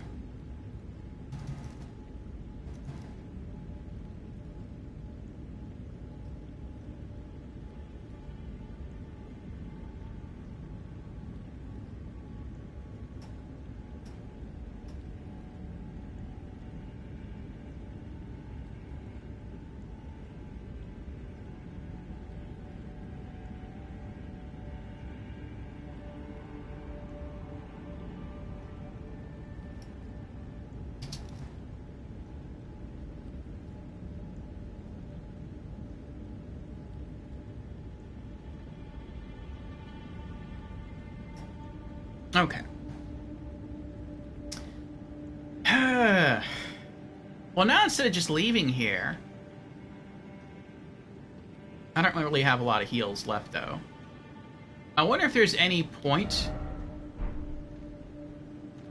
to trying to fight them all.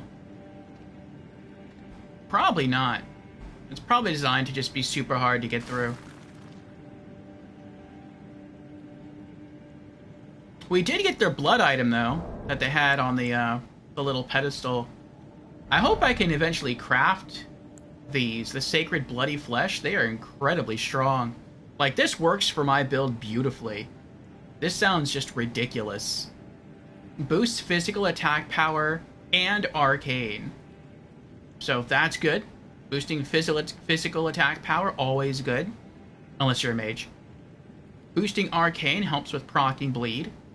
And my daggers scale off arcane. And then attack power boosted further when blood loss occurs. So it's basically a consumable version of the Lord of Blood's exaltation. So that is really, really nice. Okay. Let's head back to Rivermouth Cave and do some inventory management.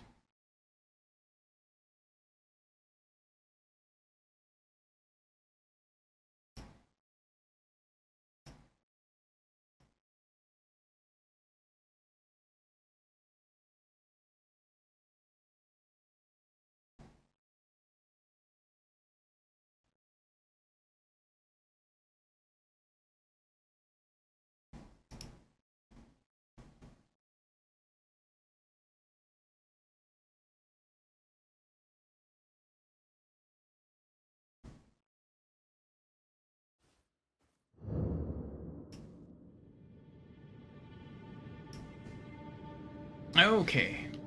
Did I ever turn this on? I did. Good fight. First try victory.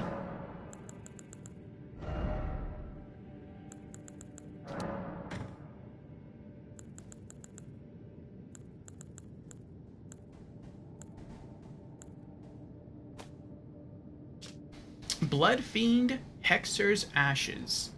Ashen remains in which spirits yet dwell. Used to summon the spirit of a Blood Fiend Hexer. Summoning consumes HP rather than focus points. This spirit conducts blood boon rituals with a sacred spear, casts blood flame hexes, and takes a singular pleasure in letting the blood of foes.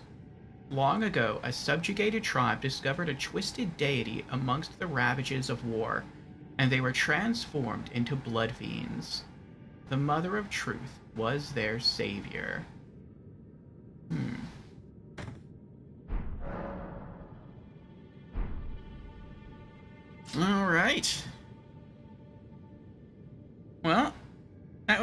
all I had on my list, other than fighting the flower boss again. But now that I have, like, over 100,000 runes, like, we're a third of the way, basically, to leveling up. I don't know if I really wanted to do that. And I have about 50,000 runes in consumables that I can pop. Which will put us almost, like... probably put us, like, halfway there. So it's like, do I want to risk half a level?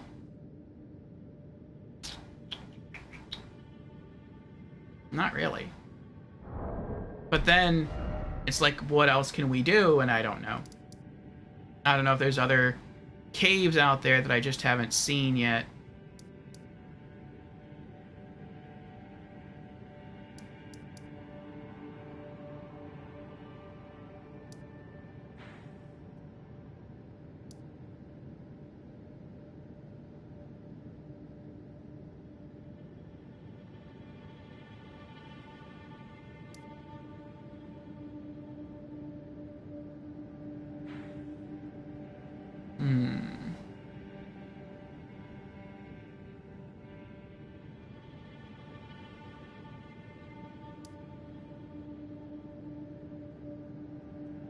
I know something we can do for funsies. I wasn't really planning on doing this yet. Yeah, okay. I was going to like New Game Plus or New Game Plus Plus, but we could do it now.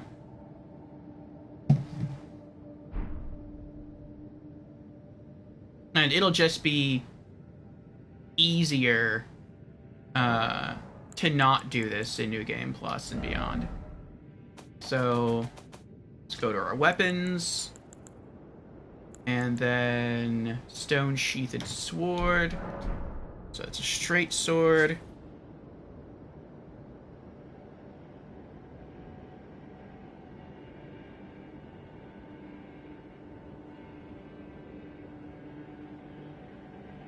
I've learned that you can transform this into different sort of weapons here. I mean, it doesn't look too bad to me. Unupgraded, base attack of 89, scaling of 35, and that's with my poor stats, my poor strength. But apparently this can change into like a better weapon. So let's go do that. We'll turn it into the light version. And I think in order to do that, we have to go Raw Ancient Ruins West.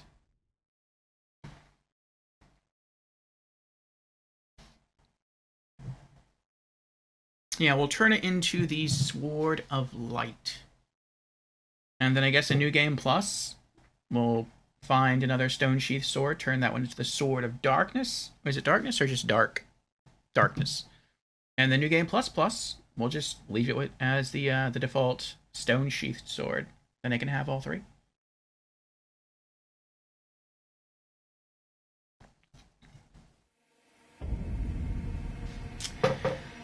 Okay. I also found my new favorite grind spot. I was trying to grind the bird a little bit yesterday and I ran out of arrows. And my new favorite grind spot is actually right over here. Raw Ancient Ruins East. I actually get more runes at a faster rate than I do killing the bird. And the only thing is...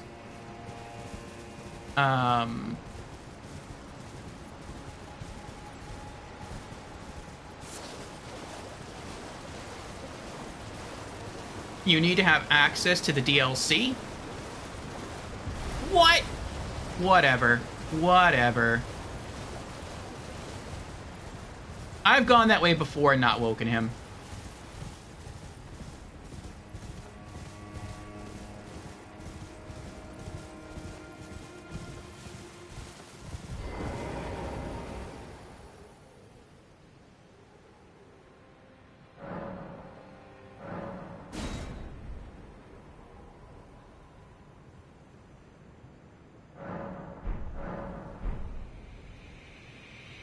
And the other thing is that if you're probably good at consistently like getting up from the bonfire or the side of grace and killing the bird with arrows. Like if you have really good aim and you can pop those consistently first try without having to wait, the bird is probably faster. But for me, using this guy is faster.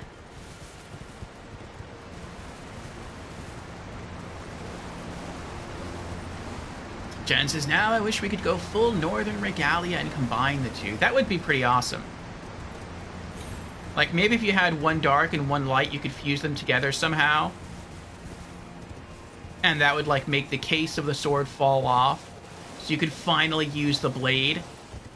And the blade would have both the elements of light and dark together. That would be pretty nice.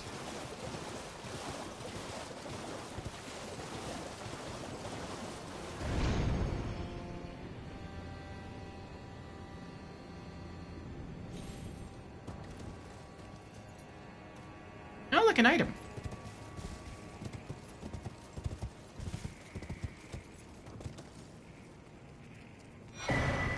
Hey, Greater Potentate's Cookbook 9. Very nice. What does that do? Craft hefty rock pots. Ooh, that could be strong. Alright, so the bridge here... Bridge ahead and then trolley, because no one ever really believes this, but I guess when you use your telescope and you're like, oh, look, there's an altar over there. By the way, I found the dark one, too. I was able to reach it by not waking the fire giant thing. I just hopped around the back, and I looted some items in there.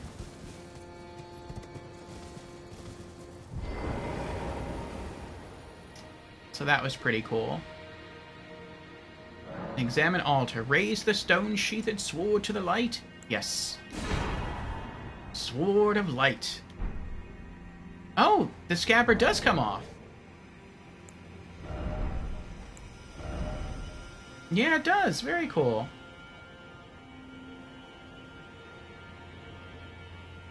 So it's like once you're able to draw the sword from the sheath or from the scabbard, the stone scabbard, it takes on an element. So it looks like it keeps its base attack, but it also gains the holy element.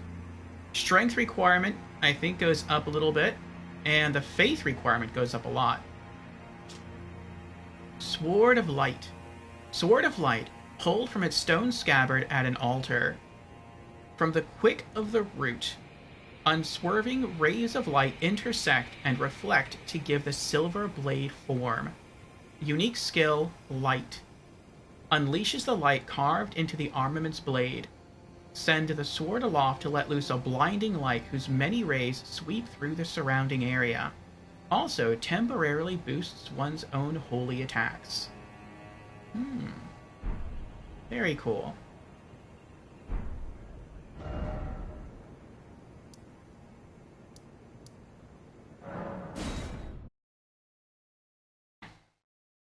Jen says, "Oh, I got perfectly consistent at shooting that bird. It is unbelievably the fastest when consistent, but it gets even better when you shoot the bird. Then use Spoiler's weapon on the Albinarchs to kill almost all of them in one Ash of War use." Excuse me.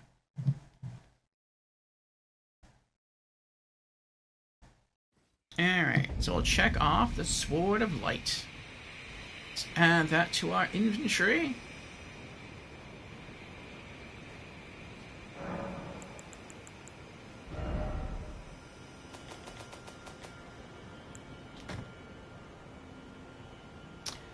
And then, how many points do we need to level up? 353,000.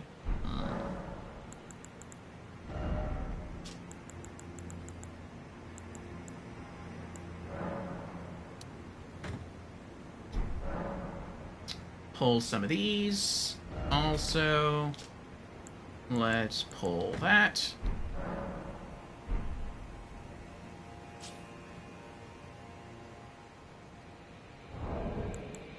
And I think what we're going to do is we're going to pop our consumables.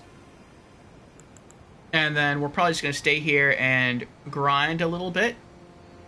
And then we'll go maybe try to fight the flower. So, Shadow Realm Rune 7, 30,000 runes.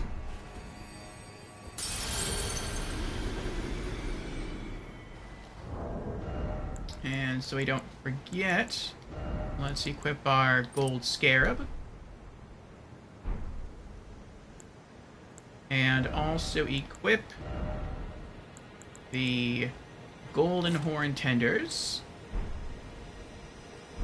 And pop the rest of our consumables. Shadow Realm Rune 2 for 10,000.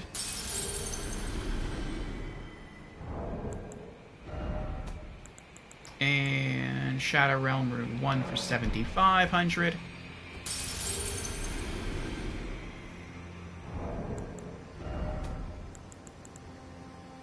Broken Runes for how many? 4,000. I've been told that if you beat the DLC and then you go back to the main game might actually feel kind of easy, which is kind of funny. I guess it's kind of like in Dark Souls 3, if you go play through the DLC first and then you come back to fight, what's his name? The boss there? The Ashen Champion, or whatever his name is. Like, it feels like too easy. Like, I can see that being a thing. Okay, so now... Another thing I like about this is it's kind of like the lazy man's way to level up, as opposed to the bird. Because the bird, you like I said, you have to get good at aiming the arrow. Whereas with this one, it's like you just walk over here. You don't have to shoot anything. You don't have to attack anything. It's still pretty close to the side of grace. You do have to wait a little bit. You stand here, wait for that thing to get up. Then you can pop this. There we go, we got the buff. And then we wait. It says you only get like 2,000, but you get way more than 2,000. We're at 169,000 now.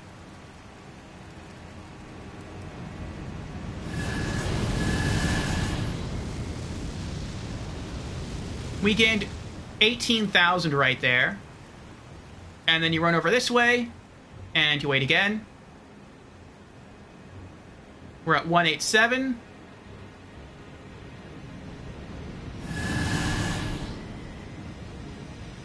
And we just gained 12,000 there.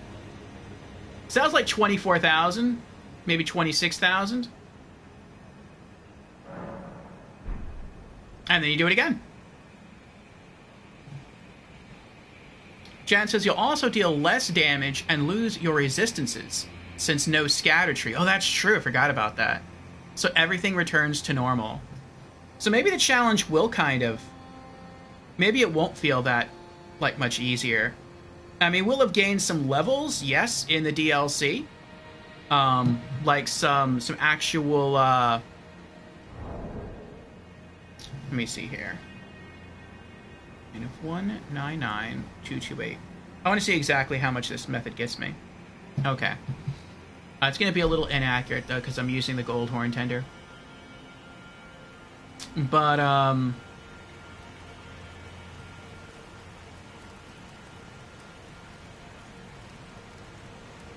maybe that's another reason why the developers did it that way.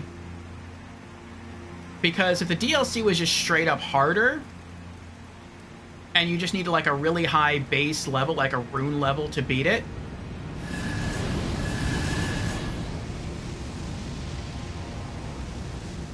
and you kind of did the DLC before you completed the main campaign, and then you went back and completed the main campaign would just feel too easy. But by sort of changing the difficulty this way,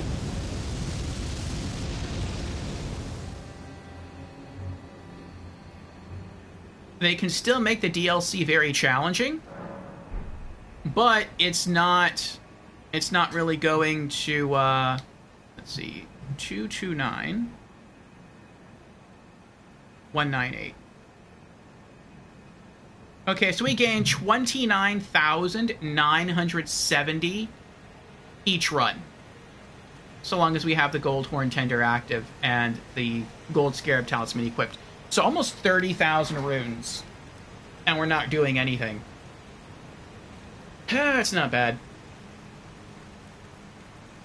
And if you do mess up, because sometimes you can mess up and it'll catch you with the fire, you die here, and so you can just run over, grab your runes, and you're fine.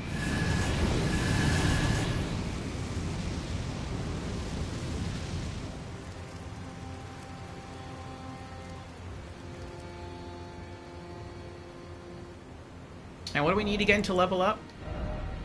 353. Okay.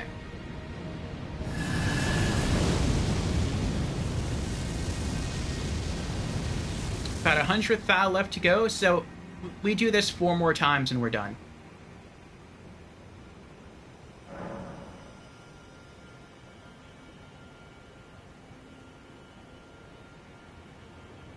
Jen says, first place still absolutely goes to shooting the bird and nuking the Albinards. But this is definitely a cool, lazy, but decent farming spot. Yeah.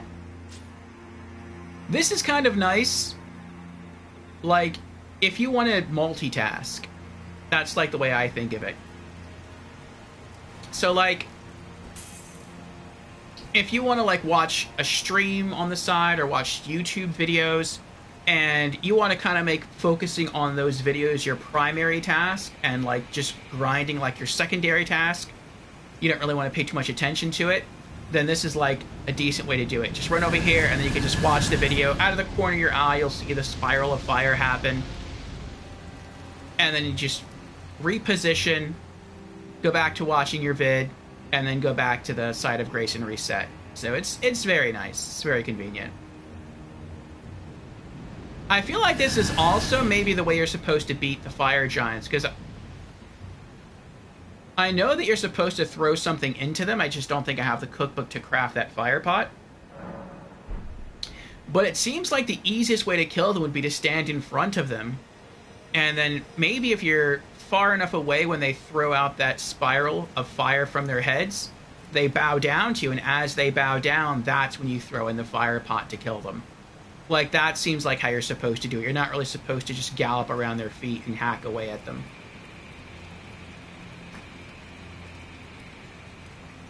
What are we at now? 280. So this should pop us to over 300 thou.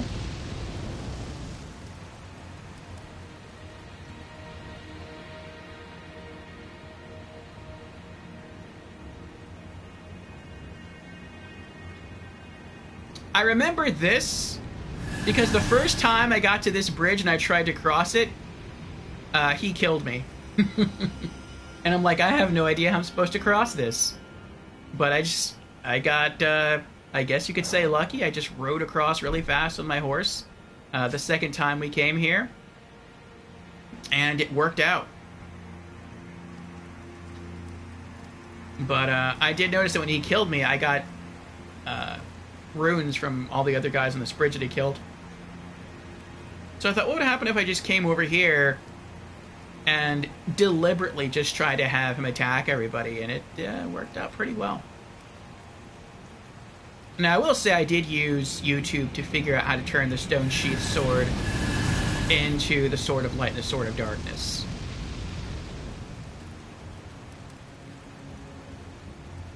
And this should be the last of it right here. Like, I would not have known that was a thing unless someone told me. Alright, we can level up.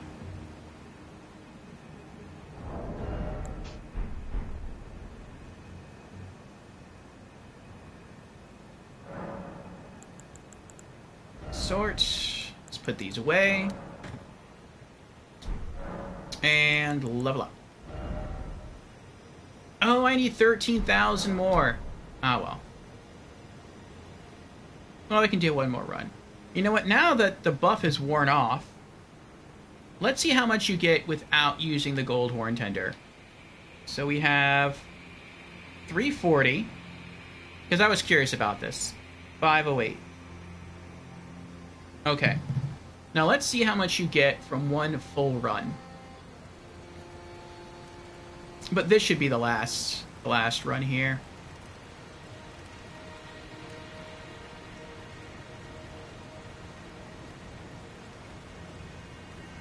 So once I find that cookbook, I can start riding around and killing all the fire giant guys. That's pretty cool.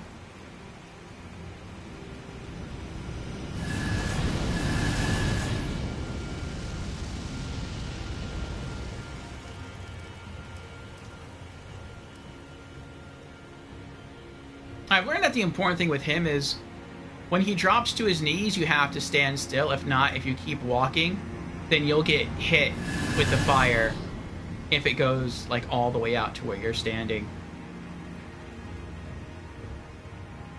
Because when he drops down, he aims a spiral right at you, so you'll be in the eye of the storm and you'll be able to escape it, which is pretty nice.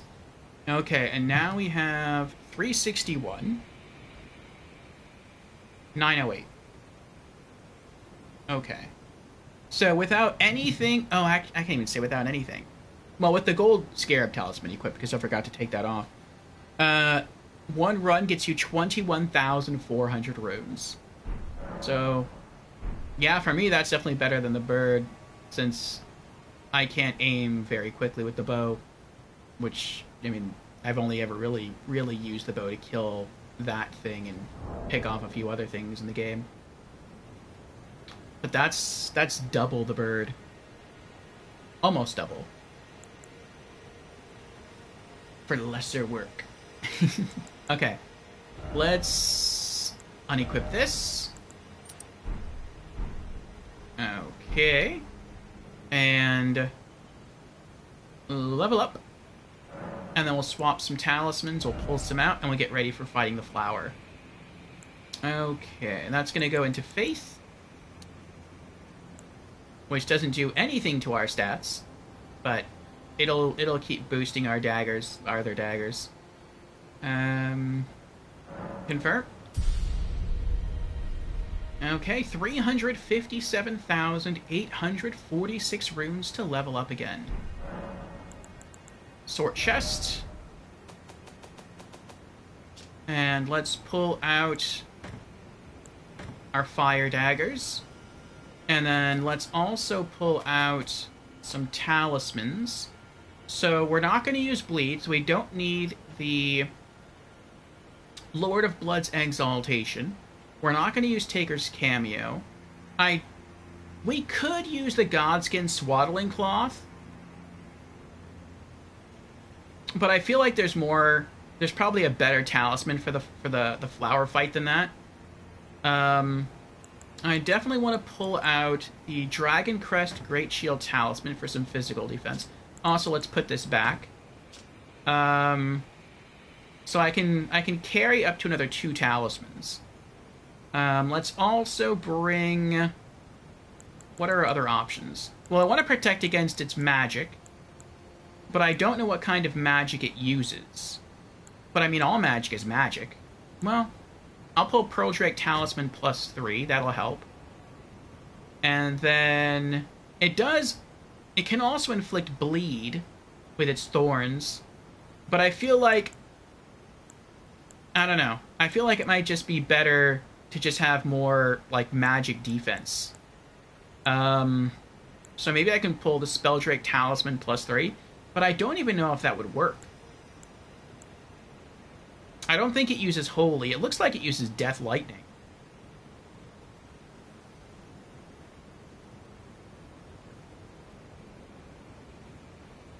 I don't think it's Holy.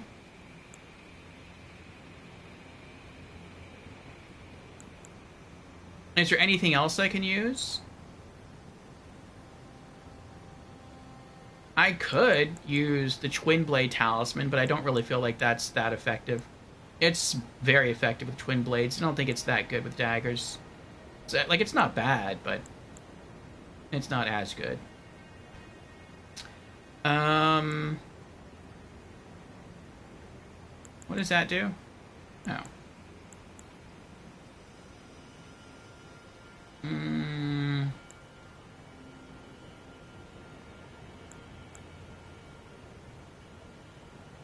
I mean, you can't really go wrong with the Blue Feathered Branch Sword.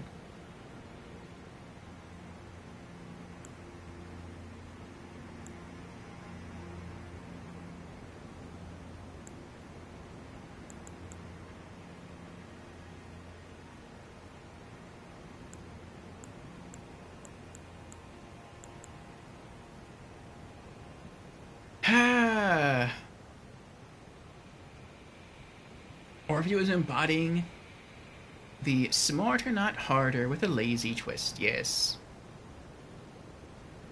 What Ashes of War did I put on the short sword daggers? Fire ones. The only fire ones that I have that can work on daggers.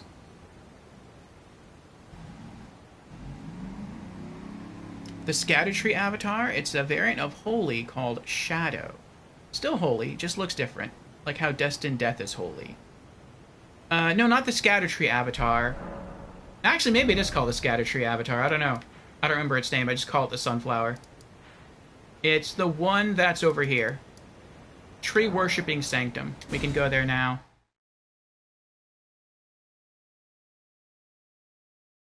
And then once we load in, I'll show you the ashes. But there's only 2 fire-based Ashes of War that I can equip on my daggers. I know that they don't have to be fire. You can equip anything, and then just use the wet knives to make them fire. But I figured, why not? I'm never going to use those fire Ashes of War on anything else. I'll put them on there.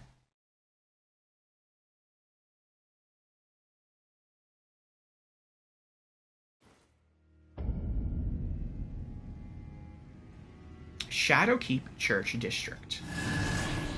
Alright. Well, since you say it's holy, let's pull out the Golden Braid for Extreme Holy Resist. That looks like it should help.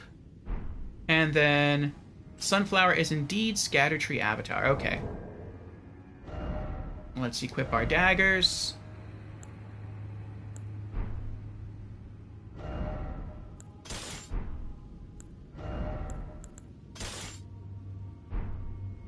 Okay.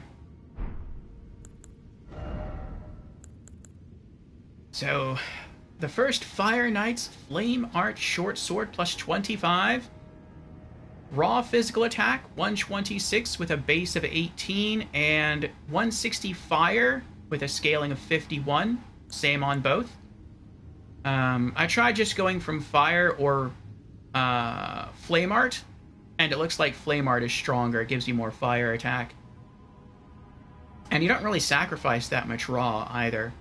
So, at least with my stats the way they are, flame art is just stronger than fire, standard fire. For this one, we have Flame of the Redmanes. Skill of the Redmanes, who fought alongside General Radahn. Produce a powerful burst of flames in a wide frontward arc.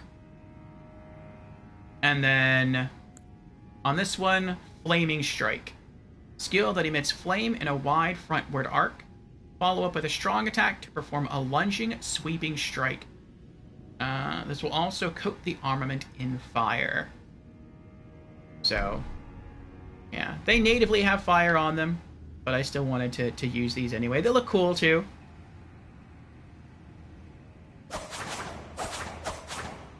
They seem to have, like, the same moveset, which is pretty neat. Oh, I guess I could check what the Ash of War looks like.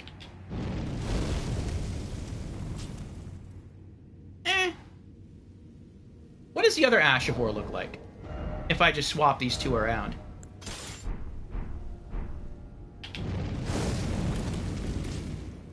So, it's the same thing, but this one is shorter range and faster. Because it's like you put your dagger away and then you have to pull it back out. Whereas this one... Actually, you still kind of put your dagger away. It's slower, but it looks like maybe it goes out further. Jan says, the thing is, I believe the area is covered in puddles of water. Yeah, I believe you're right. Which is why it kind of stinks. I mean, people say it's weak to fire. I can see that being a thing because it is a plant. But, yeah, you're just, no matter where you go, you're standing in water. So I'm pretty sure that's going to get debuffed. So 10% of your fire damage is negated, but the fire still deals more damage than not having it. Press R2 after using Flame Strike. R2.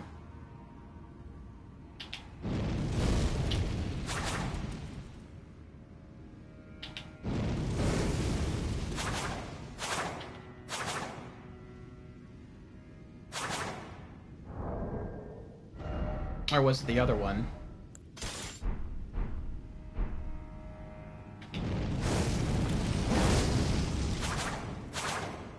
Oh. Well, now that's cool. Okay. Let's get back our stuff.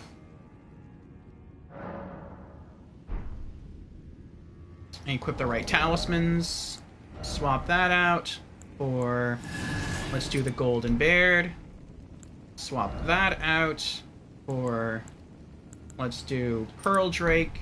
And then swap this one out for Dragon Crest. Alright. So, we have some Twin Fire Daggers now. We have some good physical defense. We have some great holy defense. What else did I put on? Oh, and we have some general extra magic defense all the way around, so non-physical. So, I think defensively, we're going into this much better than we did the first time. And offensively, I think we're going into this better than we did the first time. Hello, Carlone. How are you doing? Welcome to the stream. Also, welcome to our Magic Menagerie. Thank you for the follow. How be ye? Oh, watching from Italy. Yeah. Oh, and you have a little Peppa Pig avatar. That's cute. I like it. Well, that's very cool. What is your Elden Ring history? Are you playing right now?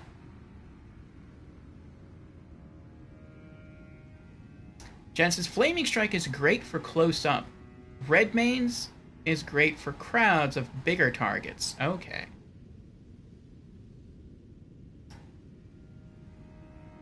Alright, let's get our flask ready. Now, if we try this a few times and fail, I do have a backup plan.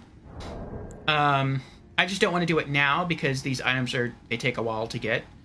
But I did go farm some living jar shards. I found a decent farm for them.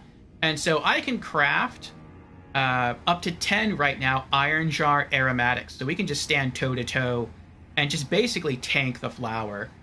And hopefully not take too much damage. But like I said, it takes a while to make those, to farm the living jar shards for those. So I don't want to just sort of abuse them right now, just only if I have to. Kind of like the rune arc system. Like, I only use it if I really feel like I have to. Okay, here we go. Hopefully we'll at least beat Phase 2 this time.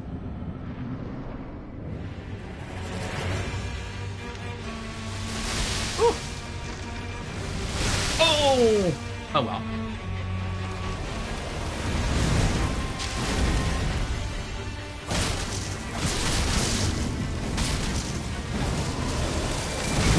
Oh! Ow!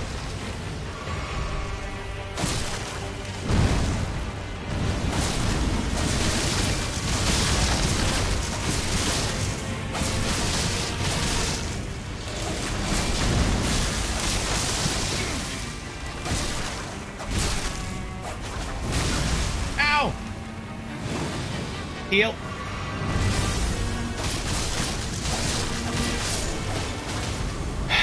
Alright, Phase 1 is done.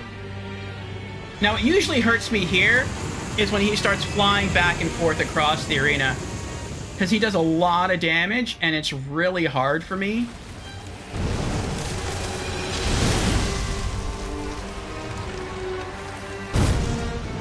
To not get hit by this.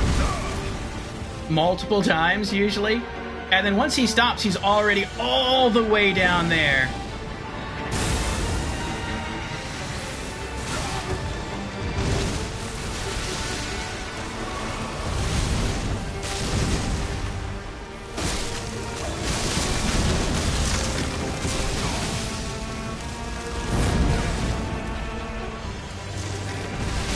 It's crazy how much range he has.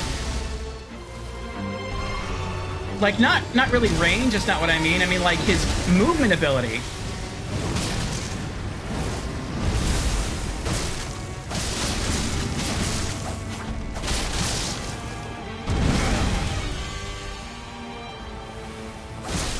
Like, you would think a plant needs to stay steady, needs to put down roots, like a family man.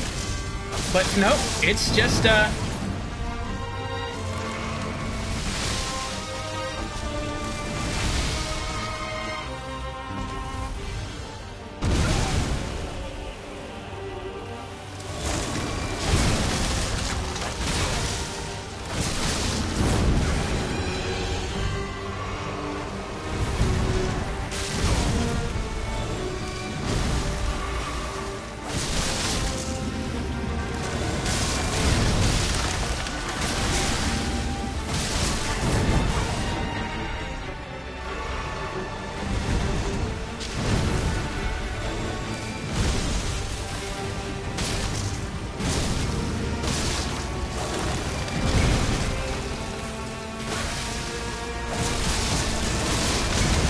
heal!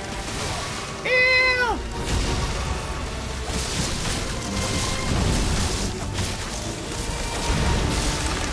Roll!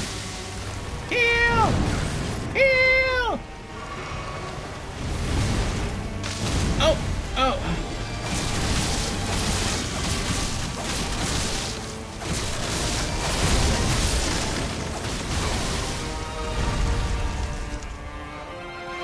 The last healing flask. Well, made it to phase 3. Maybe phase 3 is super easy. You think it's super easy? Uh-oh. I hope so.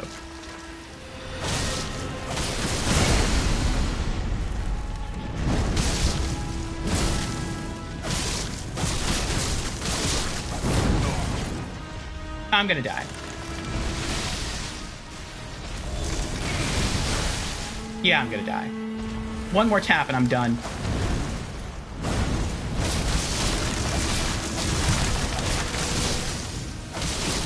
Phase 3 does seem to be the easier phase, though. Like, phase 2 so far seems to be the hardest phase. Alright, I think we can take him.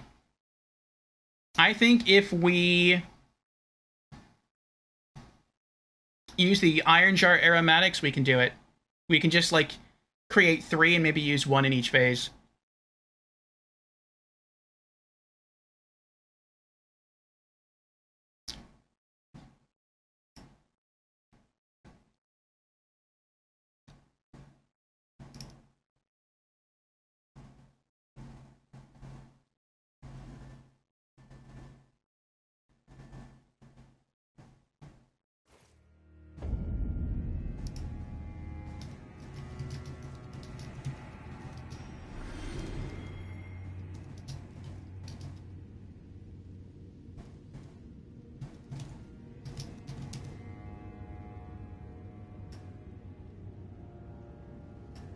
Okay. Let's do some item crafting.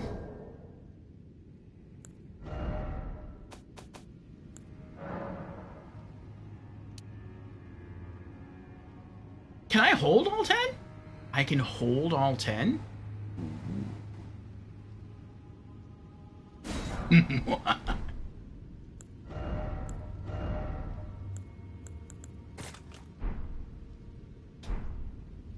Okay. Now, I had a thought as to how to make this, like, stronger. Oh, that's right, that's right. I could do that. Let's do that. Let's go overkill. But first let me sit down. So we can also pop a rune arc to help us a little bit more. But I think I might want to put a different one on us.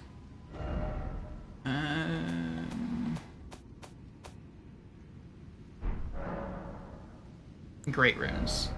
So right now we have more GOTS for more HP. Yeah. I want Radon's. More HP, more focus points, and more stamina. And then let's pull out a rune arc.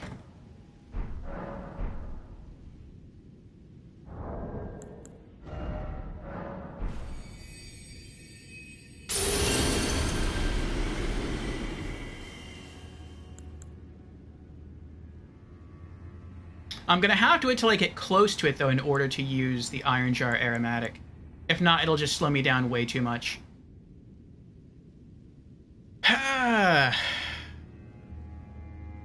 Oh, that's essentially what it is, Iron Flesh. That's cool.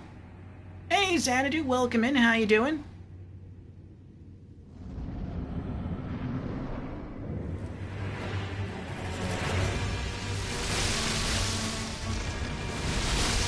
Ooh, we made it. Now we just have to dodge its physical sweep.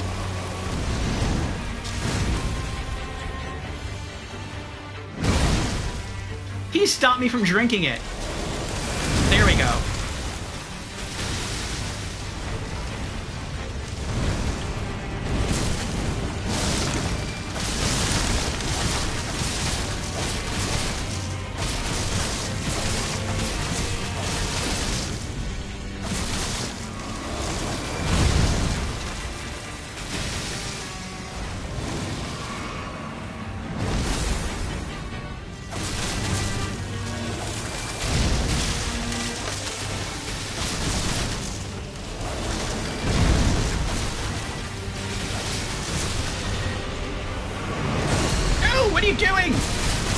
I hate when it does that, just automatically.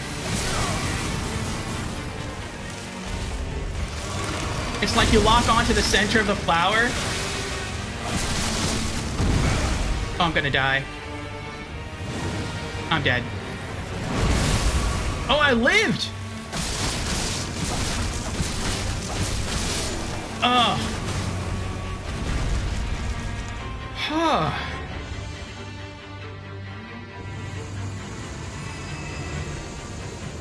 Oh, I just realized I made another mistake. I mean, it's not a big mistake if we die. We can just redo this again. But what I should have done, since I'm not really using...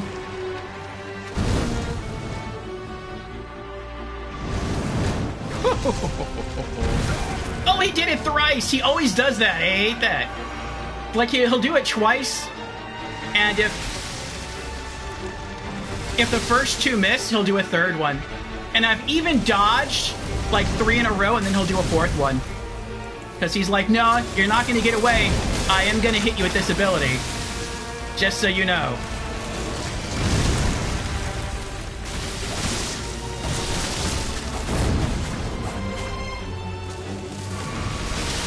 I couldn't roll in time.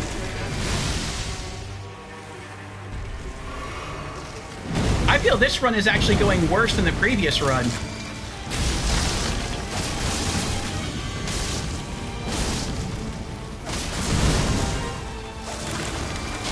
All he has to do is just move like a little bit to the left, and he's completely out of range. Look at that. Just that small amount. And he's untouchable. It's like he just stands right next to you, and you miss.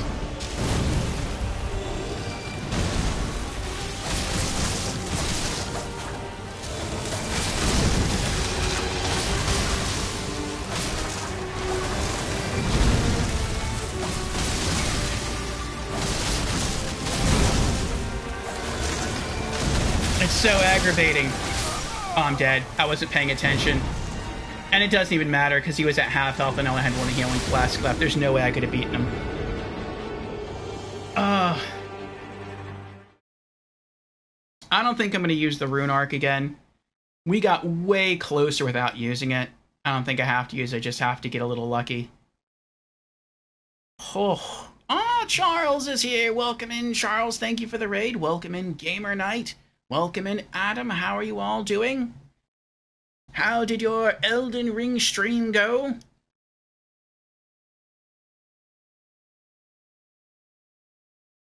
Let's scroll up here. Xanadu answers, I'm good. And Xanadu is currently on a 35 stream streak. Thank you very much, Xanadu, for the consistent viewership. I do appreciate it. And Charles is in with the raid. And Gamer Knight has resubscribed. Thank you, Gamer Knight, for the resubscription. I do appreciate it. Gamer Knight, like a true RPG hero, has leveled up their support with 7 months of subscription to Orpheo's Epic Quests. Your dedication is legendary, and just like in Elden Ring, the best loot is the friends we make along the way. Thanks for being part of this adventure. Yes, again, thank you very much, Gamer Knight, for your generosity. And hello, Monster Hunter! Welcome in! Charles says, greetings and salutations. I hope you are having fabulous, frabjous evening. We are trying. And welcome to our Magic Menagerie, Monster Hunter. I guess you're into Monster Hunter. I used to play that a lot as well. But thank you for the follow. And hello, Lorelei. Welcome on in. How are you doing today? So how did it go, Charles? Or anyone can fill me in. What did Charles get up to this evening in Elden Ring?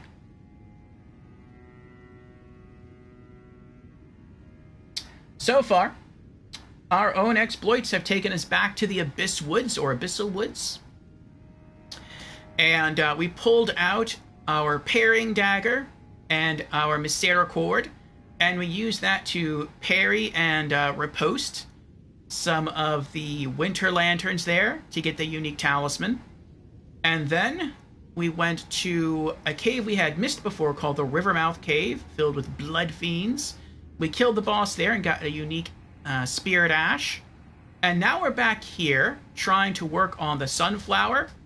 And I swapped out my daggers. There was a message inside the boss room that said something like it was weak to fire. And so I farmed out 2 fire daggers from the Fire Knights in Shadowkeep. I fully upgraded them. I put some Fire Ashes of War on them to make them do a bit more fire damage. And we are trying to use these along with some talismans and some Iron Jar aromatics, perhaps, to take down the Sunflower boss.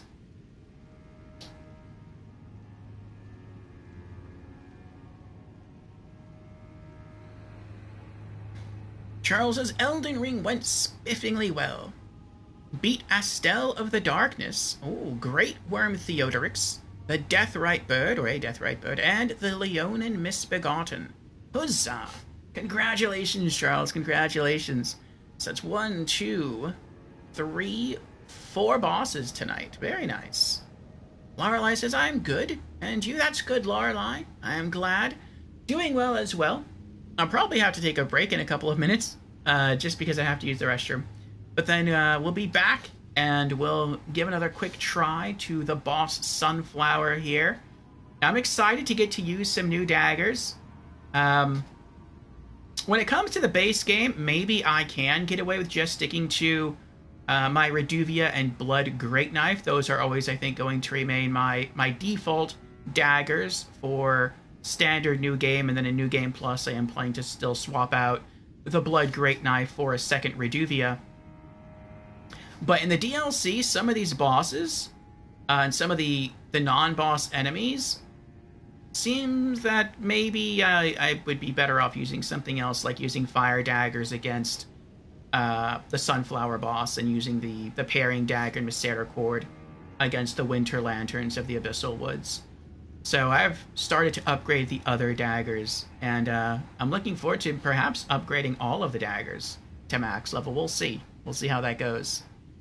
Charles does still messing around about in the main game. If there is anything in there I remember, I always have to go back and do it. So we've Melania, Farumasula, Placidusax, Malekith, and final bosses to do before we jump into the DLC. Very cool. Yes. Placidusax I thought was very fun. In terms of showmanship, it might be my favorite boss in Elden Ring. The way it starts to fly through the clouds and you can't see, you just see the puffs of cloud, and then you start to see the red streaks in the sky and it just swoops down and tries to claw you. It's very, very cool. Very epic. Then it starts shooting the death lasers at you from its mouth. It's a very, very cool boss. We haven't fought Malekith in our playthrough yet. I think that's the main boss of Farumasula. So we'll see how that goes for us once we get there. Jan says, and I have to go to bed. So good night, everyone. Good night, Chance. Thank you for being here. Thank you for hanging out. And see you again some other time. Perhaps tomorrow for our next RPG Afternoons Elden Ring stream session. Charles, as I also have to lurk away as I need to do me chores, bath, and ready myself for sleep. So have an excellent rest of your evening. Good night and God bless. Thank you, Charles. Same to you. Same to you. Take care. And yes, for the readers who are in, I am Orfeo, variety streamer. And on Wednesdays, Thursdays, Fridays, and Saturdays, we have RPG Afternoons. And the only game we're playing for RPG Afternoons is Elden Ring. This is our first playthrough, and also our first experience with the DLC. It's our first run-through of both. And our first playthrough is always single player, no summoning phantoms or other players, unless it's for PvP. And once we get to New Game Plus and beyond, we're going to be trying to go for all trophies, which is to say the Platinum Trophy, all achievements. And along the way in New Game Plus and beyond, we'll also be opening things up to co-op. So if you are on PlayStation and you want to join us for our journeys through the lands between or the Shadow Realm, you are more than welcome to. But yes, I'm going to step away for just a moment to use the restroom. It won't be long. I should be back in like 2 minutes. I'm not even going to run an ad. Looks like we have an ad starting in like 18 minutes. But we probably should have enough time to come back and at least attempt the boss one more time before the ad. And hopefully we'll beat him this time. We got closer this time than we have in our previous attempts. We actually got him to phase 3. Not the time in which we just died, but the time before that. So we are making progress. But BRB for me, and then we'll come back and try the boss again. Okay, we're back. Thank you for your patience, everyone.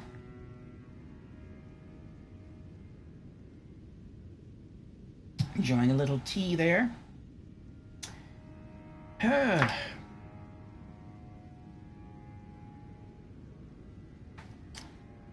Not quite that bathroom break, Fusion. Okay. So on our second oh, that's right, I can do that too. I should do that. Alright. Let's reallocate our flasks.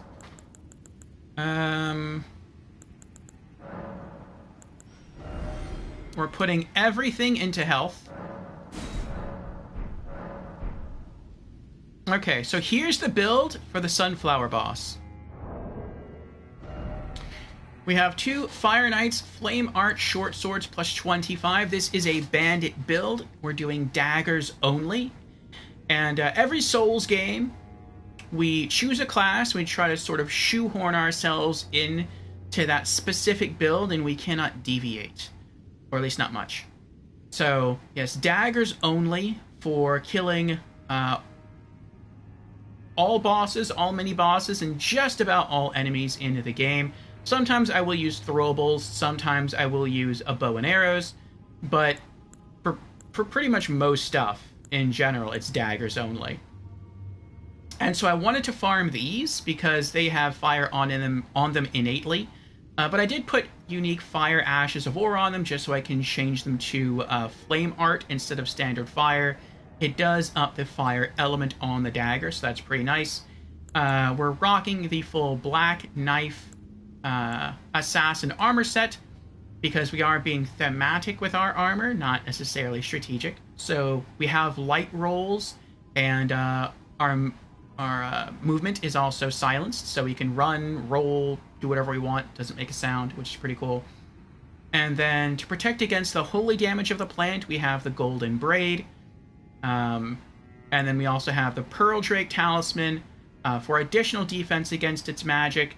We have the Rotten Wing Sword Insignia, so when we spam our L1 dagger combos, that helps to proc for more damage. And then we have Dragon Crest Great Shield Talisman for physical defense. And then we have... Actually, I can also only equip this, can't I? For now. In our Flask of Wondrous Physique, we have the Opaline Heart tier for extra damage resist, and the Thorny Cracked tier, which does pretty much the exact same thing as Rotten Wing Sword Insignia. They stack. So my successive attacks build up more attack power. And I don't really want to use them too much, but we might have to. We have some Iron Jar aromatics, which seem to be decent in Phase 1. If I can get back to Phase 3, they'd probably be pretty good in Phase 3. Phase 2 seems like they're not that good, because the flower can just sweep across the arena back and forth. And for me, it's hard to dodge those. And even when it hits me, after it does that sweep attack, it's all the way on the other side of the arena. It takes a long time to run there. And that would be almost impossible if we were under the effect of an Iron Jar aromatic. So we might just have to, like, stick to using these in Phases 1 and 3. So we'll see what happens. We'll see what happens. Hopefully we'll get them. If not, well, we gave it a shot tonight. And we'll make more progress tomorrow. Alright, let's buff.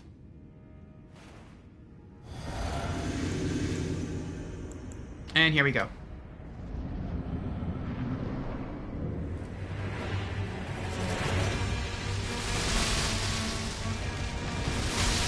Woo-hoo-hoo.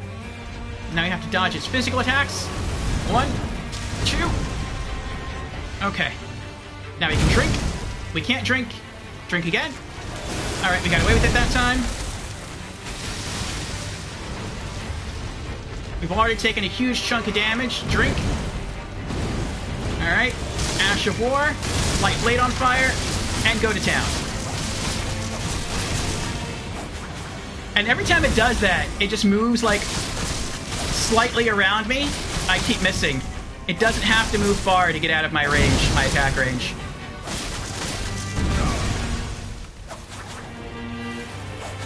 Look at that. And because I'm so tanky, I can't roll away. Drink. Attack. Phase 1 is done. I know you can stab the head of the flower to deal more damage, but we can't do that. Someone brought up that strat, and I was like, no boss strats. But once I knew about it, I tried to use it. They're like, no, you can't use it because you said no one can help you with boss strats. And I'm like, but I know about it now. So how can I not use it? And they're like, no, you can't use it. I'm not using it. So we're going to have to beat the boss without using that tactic.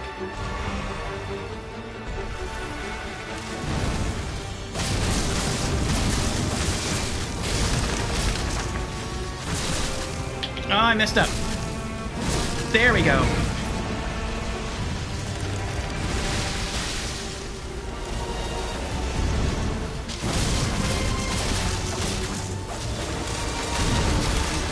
Dodge out! I didn't make it in time. Wow, he did it again. Ugh. He does not have to be far away from me at all to be completely out of my attack range. It is annoying.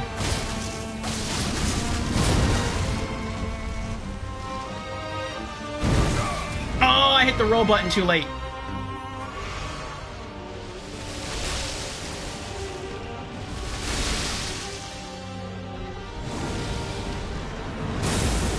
Crud.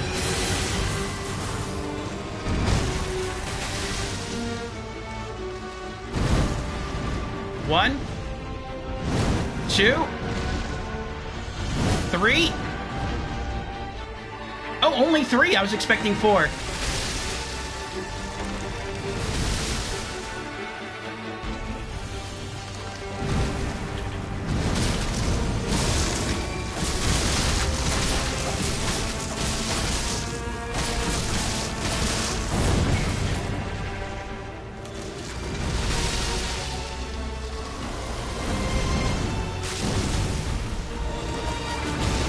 Look at that! I was standing right next to him and I missed.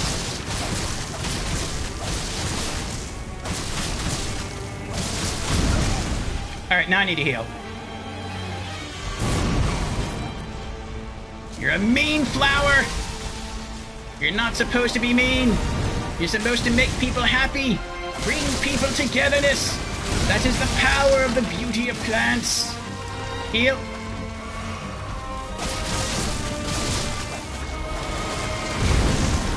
Again, he just slides to the side, and he becomes immune to all my attacks. That is one of the hindrances there with daggers.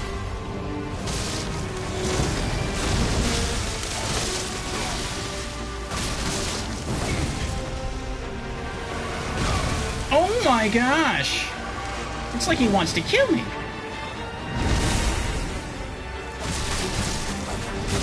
Look how close we are to finishing phase 2. Finally! Oh my gosh, that was so hard. Okay.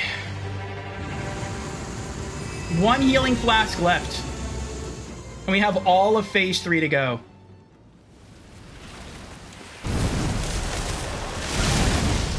I didn't even get to drink!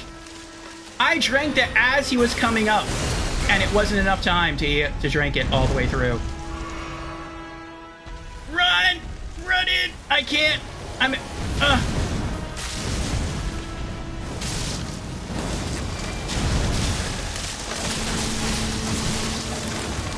I have no heals left. This is not going to be the run. Yeah.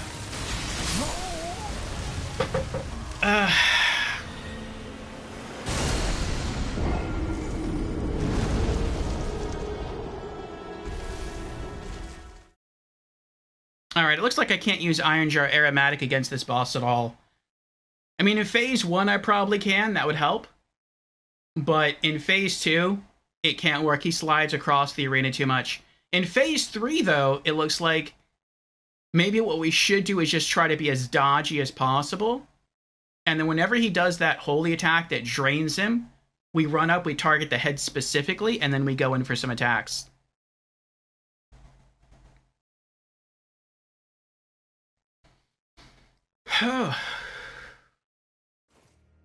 Hey, BXG, how you doing?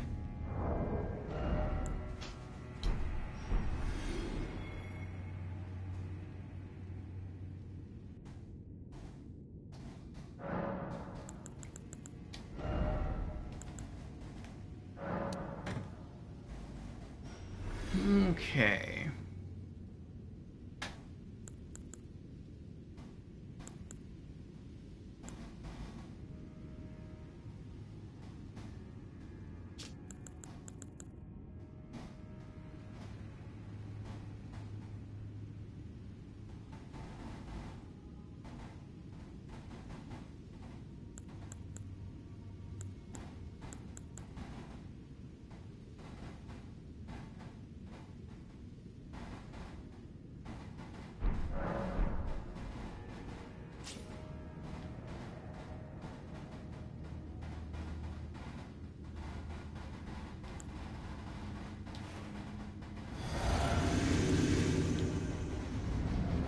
Okay.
I couldn't drink in time.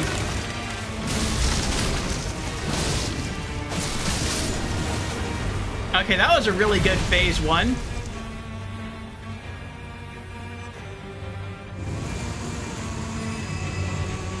Now we just have to get lucky with phase 2. Phase 2 is the hardest phase.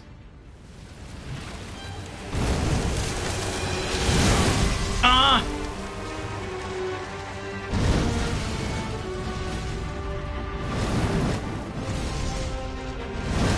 Oh!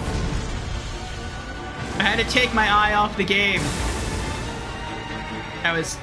We have an ad coming up and I was putting it into slumber mode.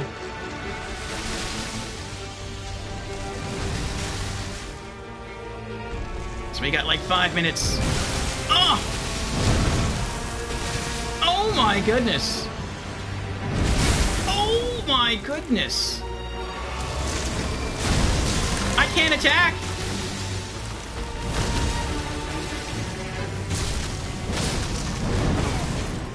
I gotta heal again.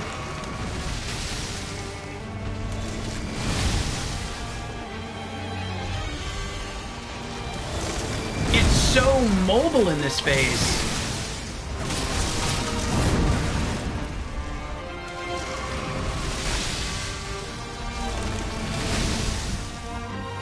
I just have to be more defensive, I think, in this phase.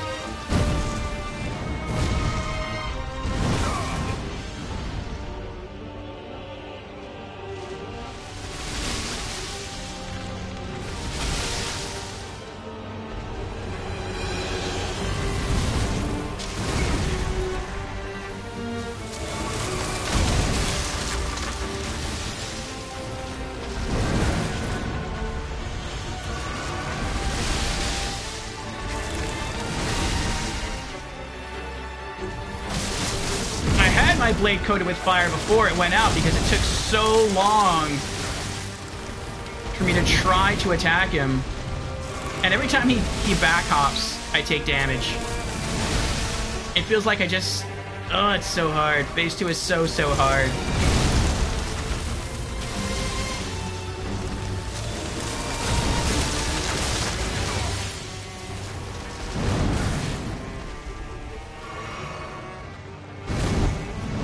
One, 2, 3, and now I think he stops. Okay. But now we have to dodge.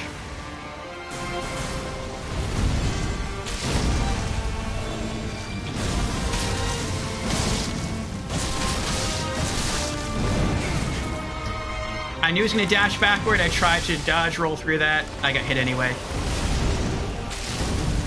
Need to heal again. Didn't have time to attack there. Ugh.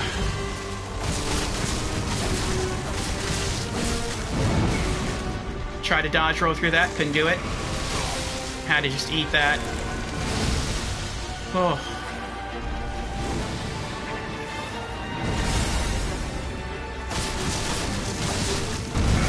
It seems like his fire resist goes up in phase 2 as well, which I'm not sure if it does, but...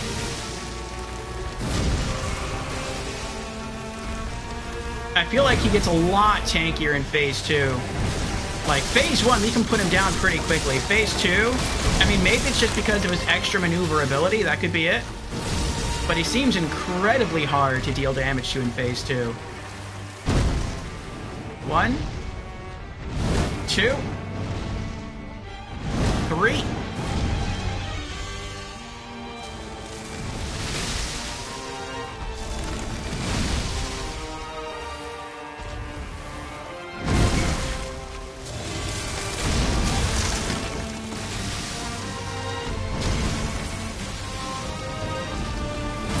Coat our blade with fire again.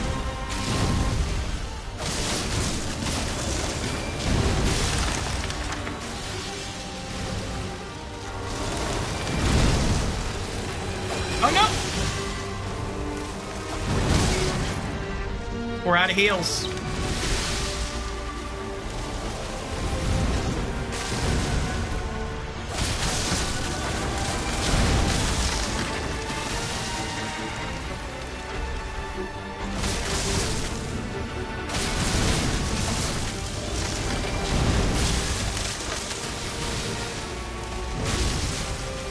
I can't get hit by anything for the rest of phase 2 and for all of phase 3.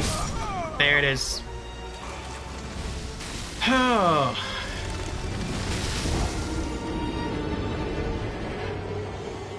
You doing fine? That's good. Well, we're struggling with this boss, but we're getting closer to getting to phase 3 consistently. But it is rough. It is really rough.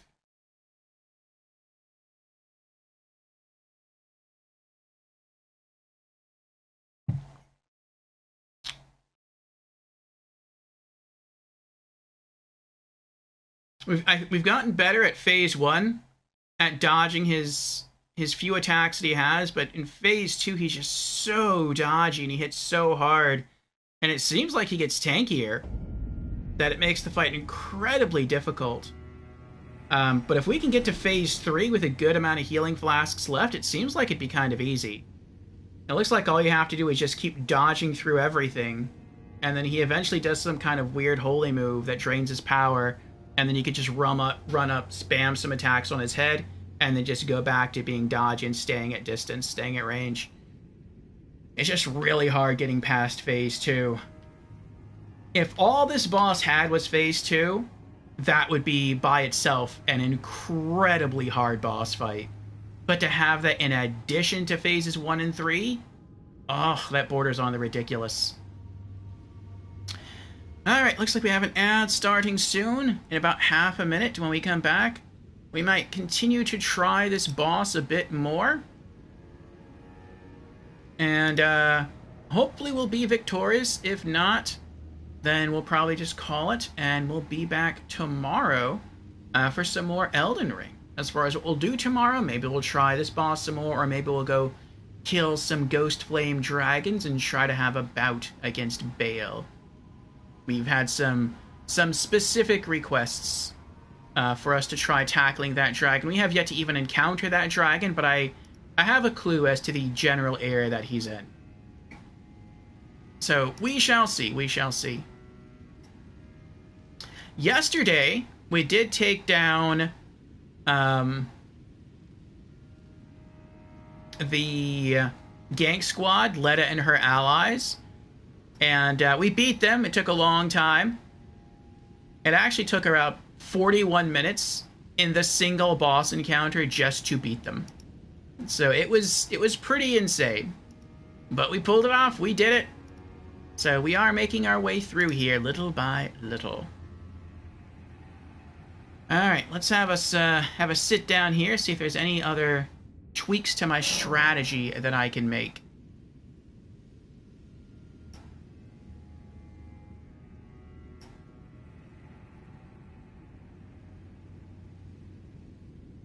Okay.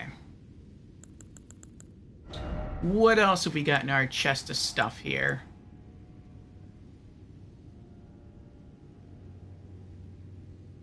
That's nice, the Ancient Dragon's Blessing. We only got one of them, but we could use that. Probably for phase 2. We also have some other limited items. We have Blessings of Marika. I really want to save as much of these items as possible, though, for the final boss of the DLC, because I heard he's really hard. And from Melania as well. We have Boiled Prawn, Exalted Flesh, Dragon Scale Flesh, the Scorpion Stews, the Iron Jar Aromatics,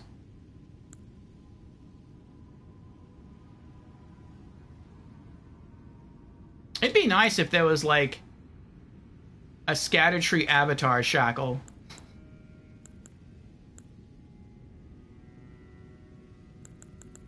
We could use Golden Vows.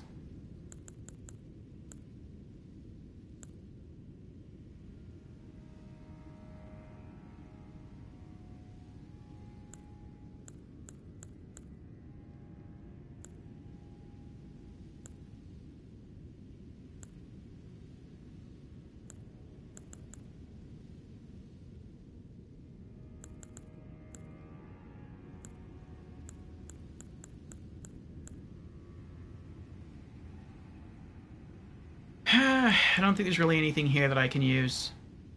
Or maybe there's some stuff, but I'd prefer not to use it.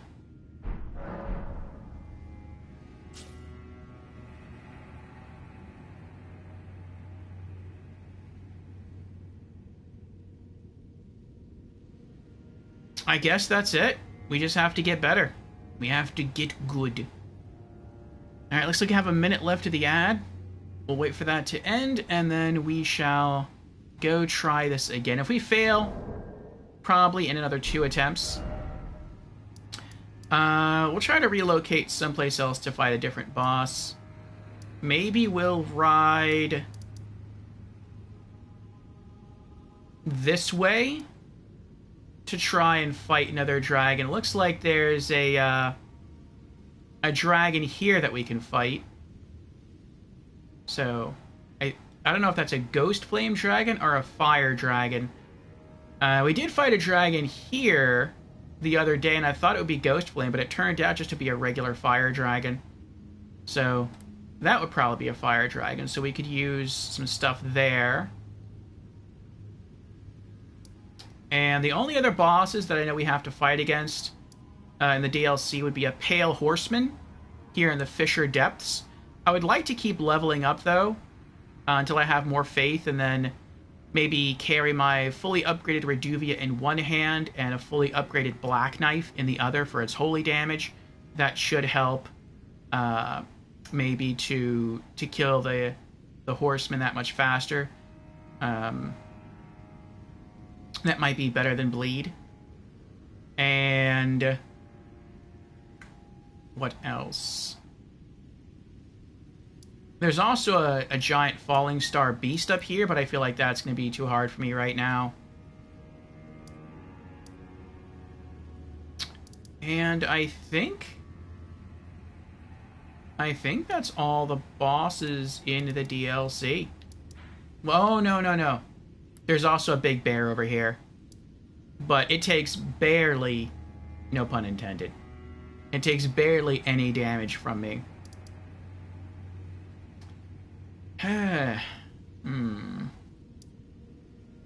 Alright. Well, welcome back, everyone, from the ads. We're going to give this boss another couple of attempts. Then we're probably going to go try to fight a dragon, and then we'll see what happens from there. So, here we go. Actually, I think I'll save this for Phase 2. Okay.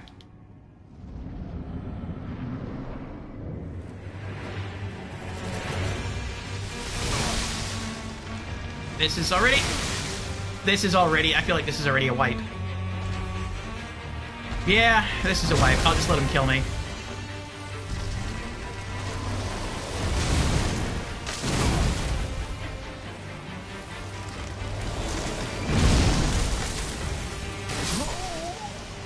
I feel like I have to be as close to perfect as possible in Phase 1, because the vast majority of my healing items are going to get used up in Phase 2. And so if I just run out and I take damage at the very beginning, it doesn't even feel like it's worth continuing.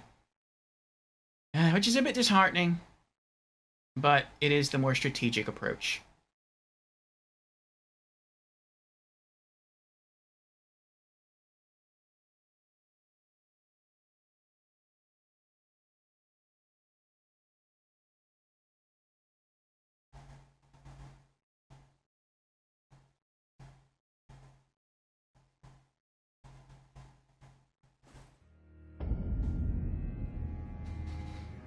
Okay, let's try it again.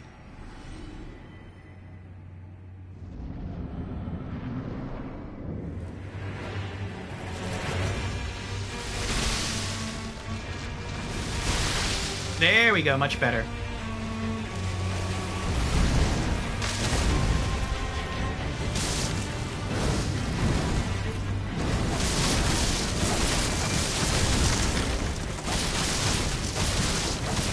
See how quickly he takes damage in Phase 1?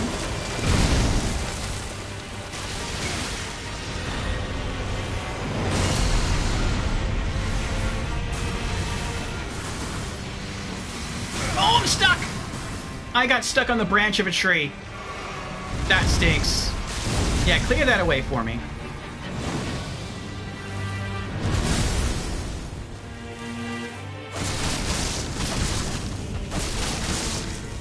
If he took that kind of damage in phase 2, that'd be awesome.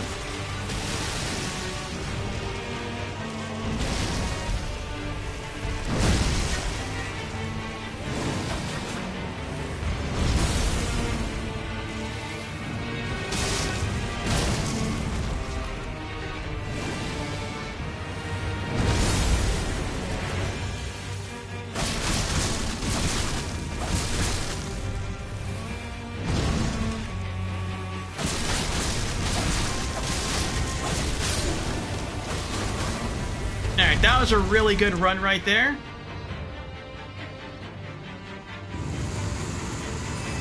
Let's get phase... Drink this for phase 2. Okay. Oh, my back's against a wall. That's not good. What? Oh! I didn't dodge the second. Oh, I didn't know he was going to do a third one. Okay, okay. I couldn't dodge roll through the other one. Heal. Okay.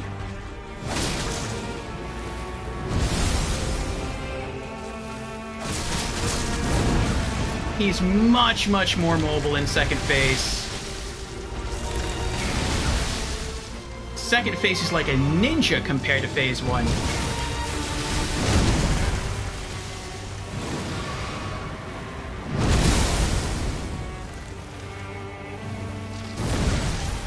I keep dodge rolling and I get hit anyway. Oh.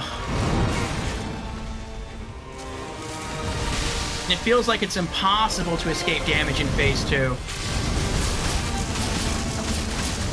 Look how slowly he takes damage. It's painfully slow in phase 2.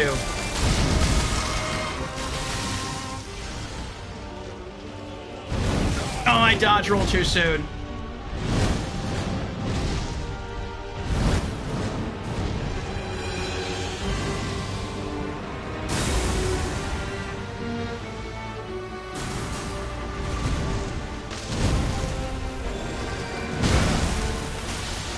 I knew what he was going to do, and I dodge rolled through it, and I still got hit.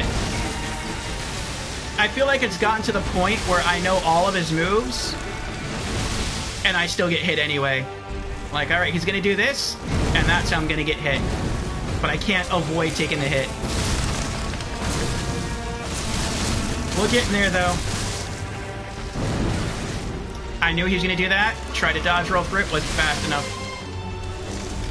As soon as I see him move back, I have to dodge roll. I can't react to it, I just have to anticipate it.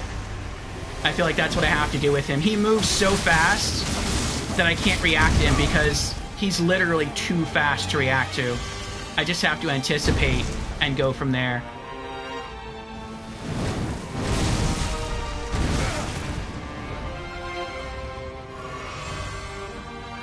Five heals left.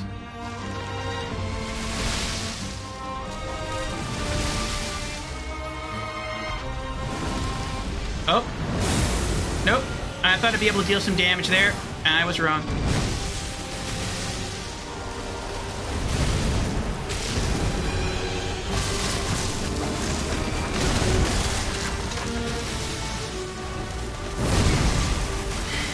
So much damage. And so much damage negation. I got one combo off for 282 damage and that was it.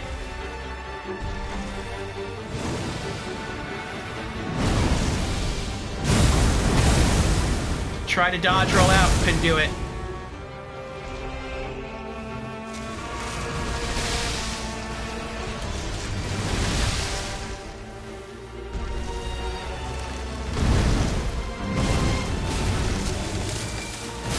And he staggers his slam attacks, so if you get nervous like I am, and you try to, like,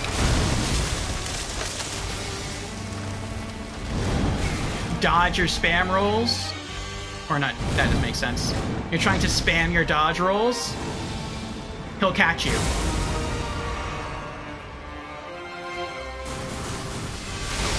It's like the game knows exactly how much time you need to dodge roll if you're spamming. And he pulls his hits with that in mind.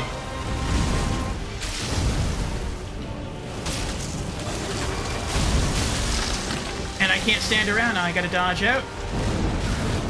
And I still got hit. I wasn't even behind him that time. I was to like the far side of him and I still got hit. It's ridiculous. This is a ridiculous boss. Finally, some damage.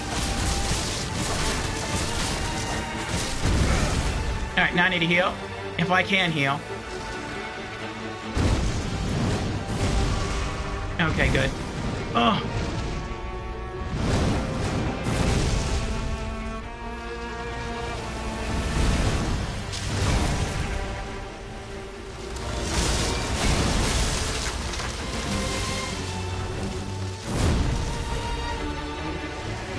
I'm completely out of heals. Excuse me. I tried to dodge roll through that. Couldn't do it.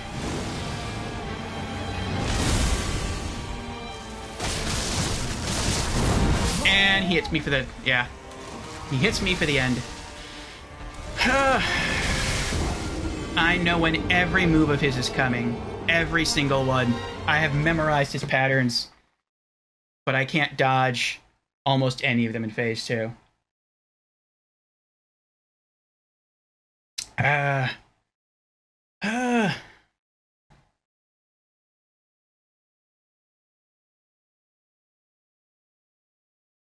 Such a fast boss.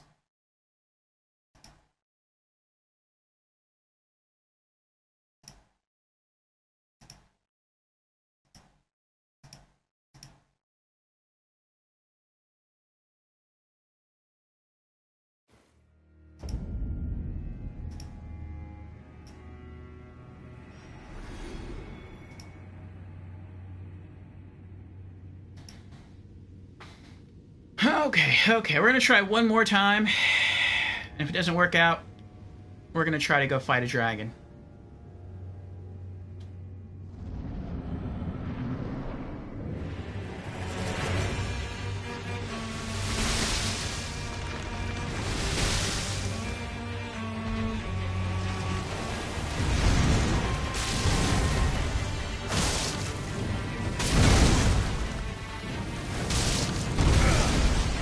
I'm still just trying to coat my knife in fire and I can't do it.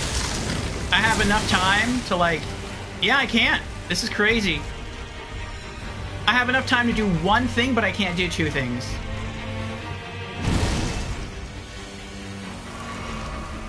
I can use my Ash of War, but... oh, I actually did coat it. I didn't realize that.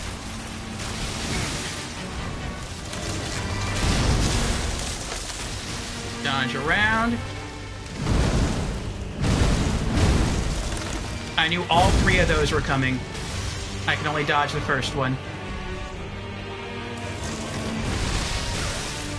I don't even know how that hit me.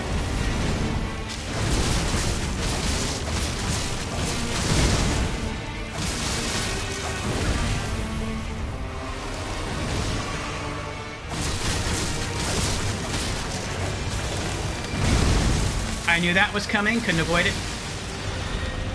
Couldn't dodge roll in time.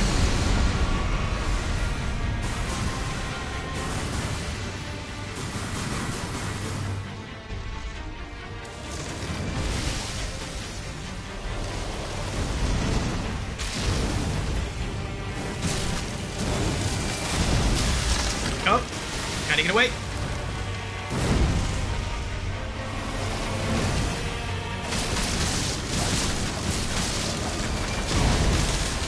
I queued too many actions. I couldn't dodge roll out. Oh no, roll! Queued too many. I didn't know that was going to be an AoE. That one I need to do a better job at recognizing. Though I'm not even sure if you can recognize it or not. I'm not sure if that's a different animation. Sometimes he slams his head down or his arms down and it's an AoE, and sometimes it's not an AoE. And I haven't learned to tell the difference between the two. Alright, 9 healing flasks left. It's buff.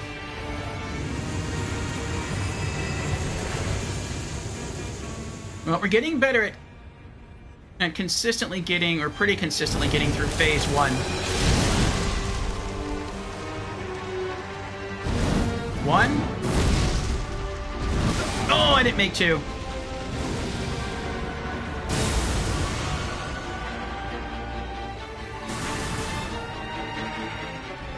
Yeah, his phase 2 could have just been the boss by itself, with nothing else.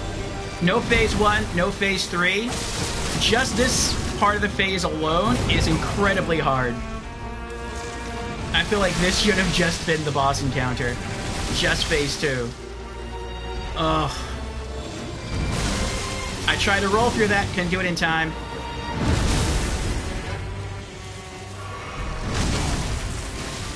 I don't know how that hit me.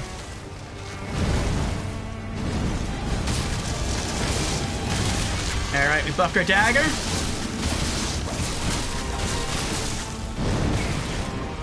Ugh, he still hit me. Oh my gosh.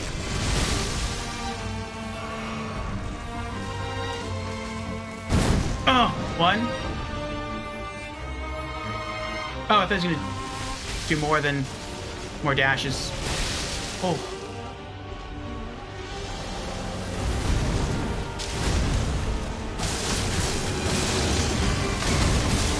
Again, I don't know how he hit me with that. I dodge rolled. I was on the outskirts of being hit, and he still hit me.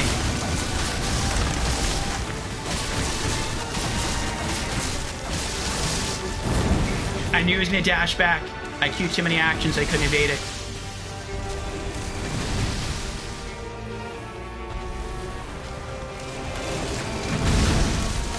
I tried to dodge through that sooner rather than later. Which it feels like I took less damage that way.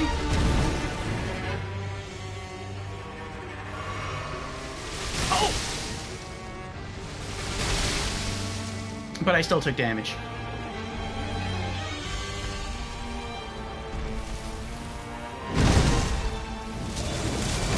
No! Roll out! Roll out! Roll out! Yep. I still can't do it! Alright, cut at our blade, that's good.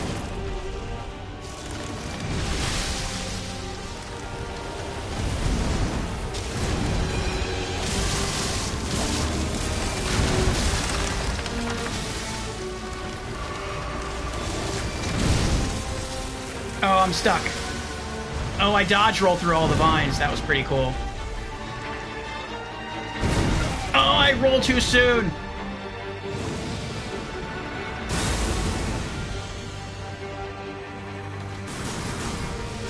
Oh!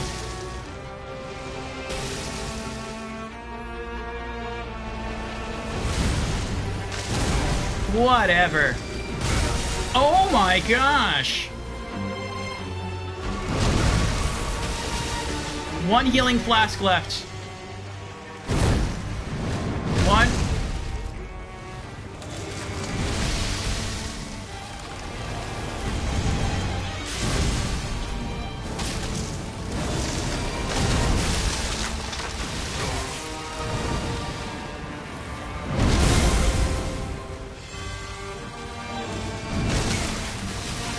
Again, I tried to dodge you that, wasn't fast enough. 1. I don't know how he hit me. I clearly dodged through that. His head overshot me and I still got hit anyway.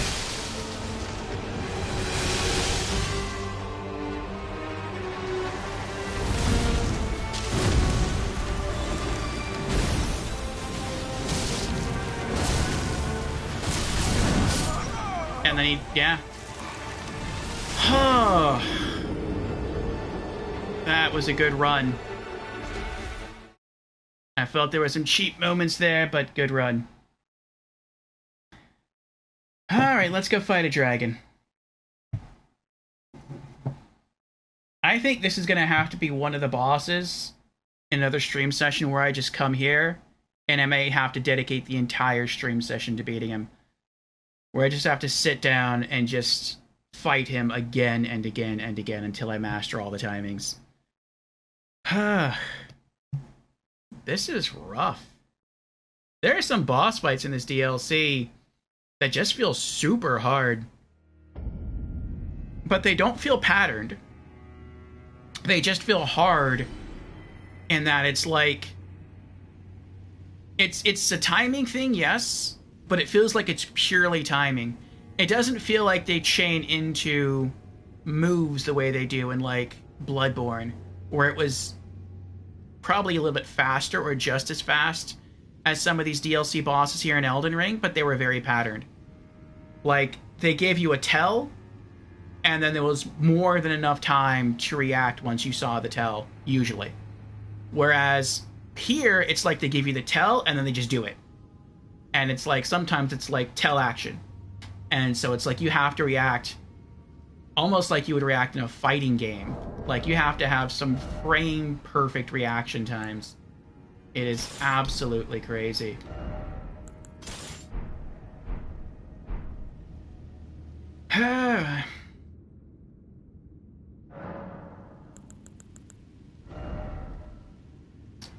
Okay.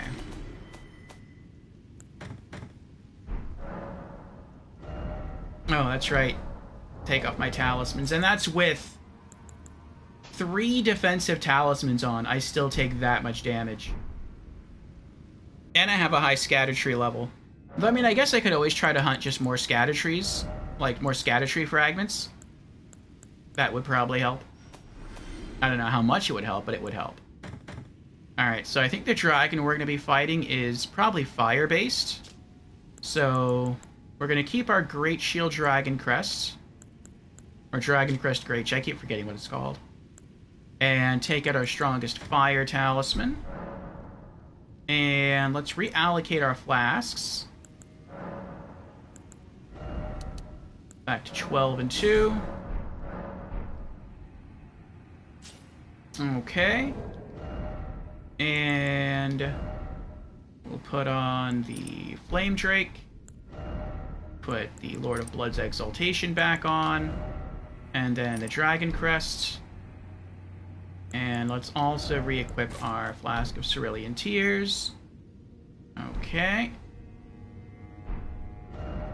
And then let's ride on over to... Here we go. Foot of the Jagged Peak. Okay, so I know there's a lot of dragons out here to fight. It seems like there's a lot of dragons out here to fight, so I think we'll just put one of these down.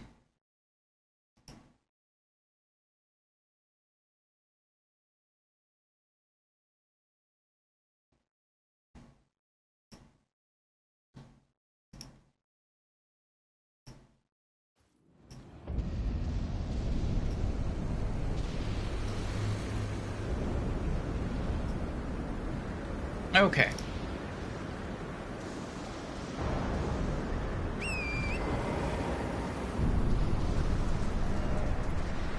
So it looks like we have to get there.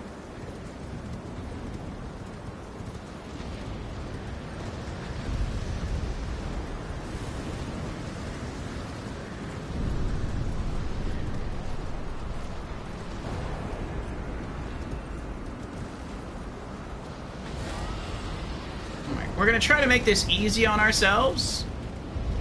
Maybe neither of them is a boss. I don't know. I also don't know if they respawn. I hope they don't respawn, but I don't know. I think maybe they might, though. I think I hung around here before. Oh, no, I guess one is a boss. Jagged Peak Drake.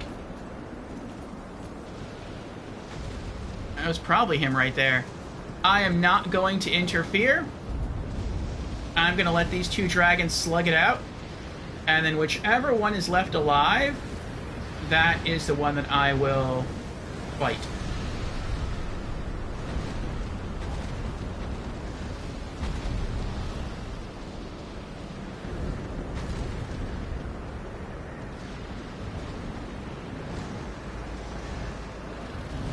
I'm seeing some red lightning there, though. Maybe I should have brought the lightning talisman.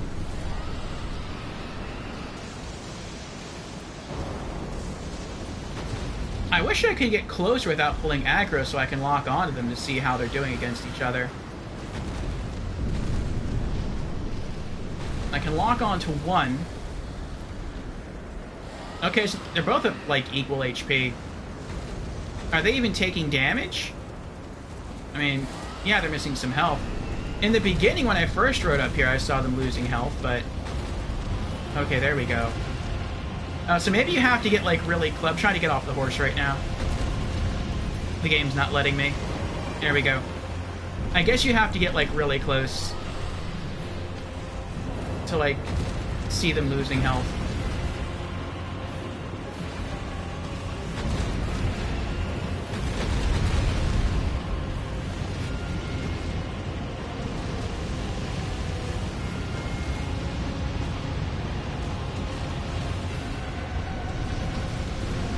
I'm guessing that Jagged Peak Drake is the one that has the lightning around it.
Almost down to one.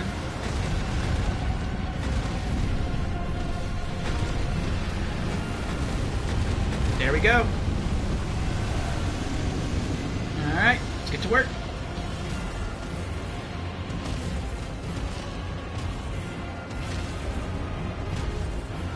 If we die, we'll try this again with the lightning talisman.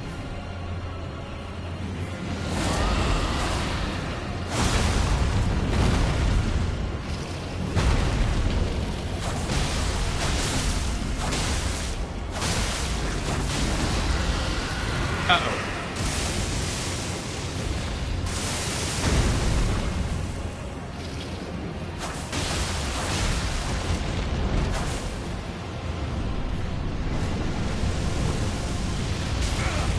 Arg.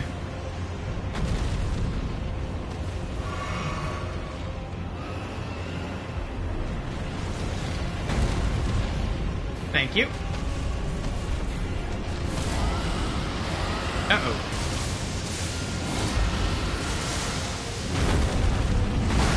Oh, I rolled into that.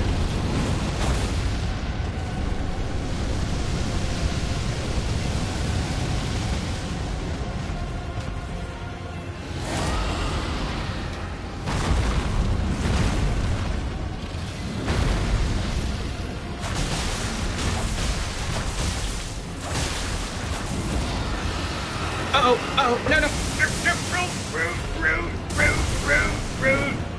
Oh, I'm dead. Oh, I dodged that just in time. That probably would have killed me in one hit.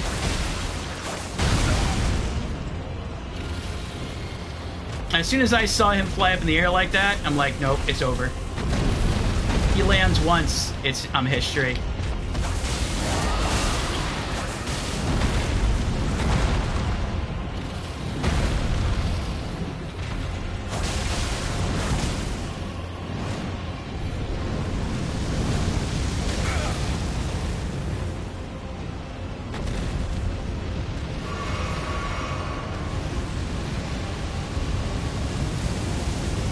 That looks like a cliff there. I don't know if there's nothing on that side. I need him to get closer to me. Wait, is he leaving? Did he just lose aggro? Okay, there we go.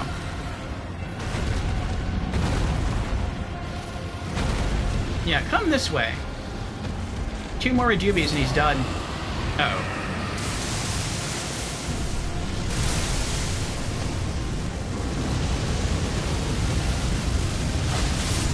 Got him. Great enemy felled. Dragonheart. Dragon scale flesh. What a sight. A warrior true, if ever one there was. A fellow Drake warrior. Egon. Piteous Egon. Do you not remember? Conjure your past.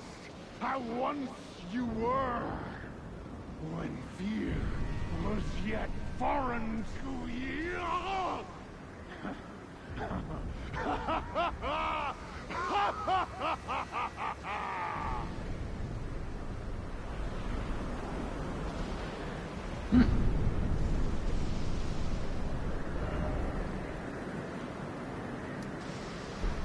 Oh, Egon. Are the other Ghostbusters here too?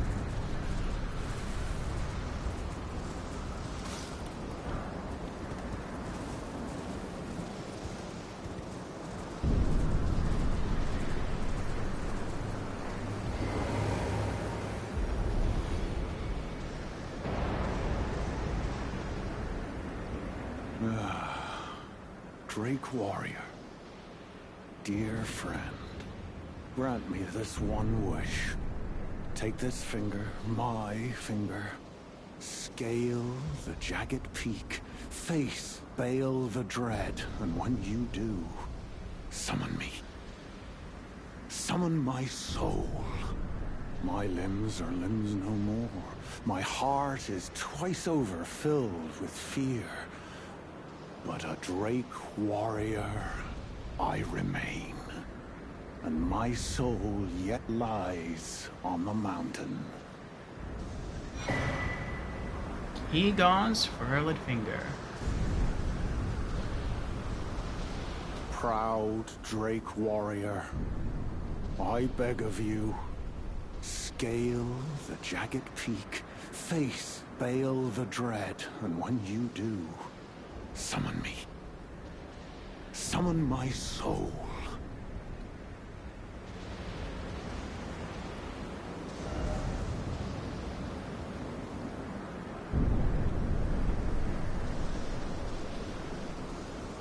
Okay. Let's add that to our boss completion list.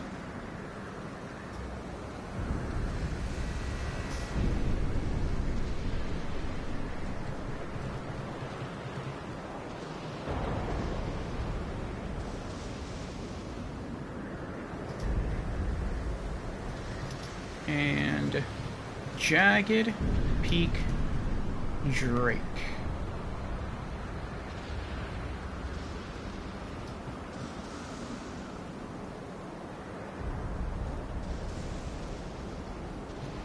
I'll put unlock Egon NPC. Okay.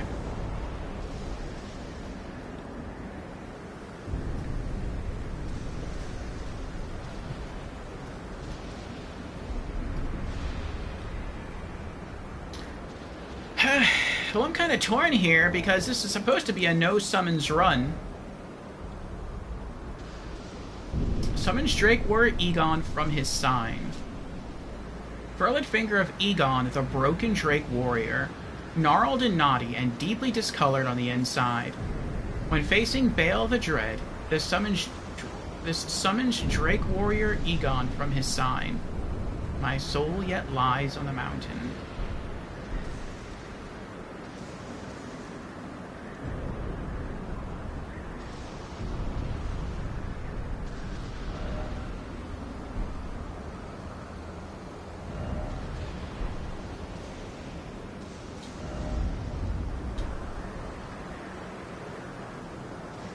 I've heard he does give some good dialogue, so we could summon him, have him give his dialogue, and then just let ourselves die. And then try to,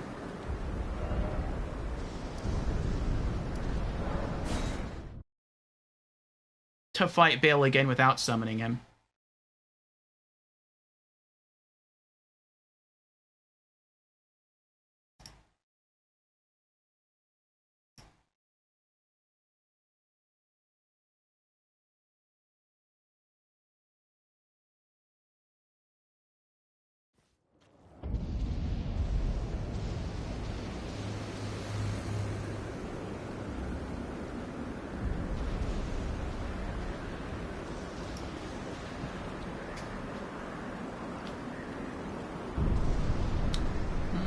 Okay. Should we fight Bale? Should we give that a try?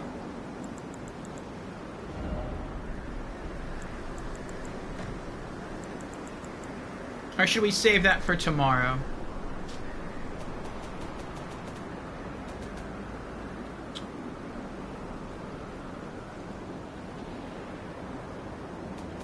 Are there any innate light? I don't think there's any innate lightning daggers. No. I'd probably have to fully upgrade my other great knife. And then, well, I mean, I could just make one of my great knives a lightning great knife. But no, I think I'll just keep it bleed.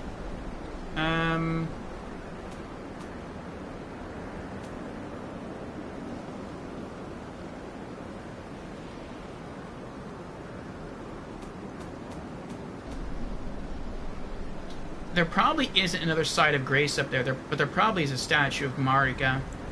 Just in case, I'm going to bring our top tier lightning talisman with us.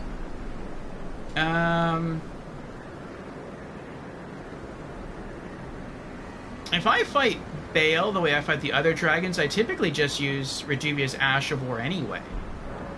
Which means I don't go L1 spam happy, so I could actually replace the Rotten Wing Sword Insignia with the Bolt Drake Talisman. That buffs my lightning damage. And I think that would do it. Is he still on the map? He is still on the map.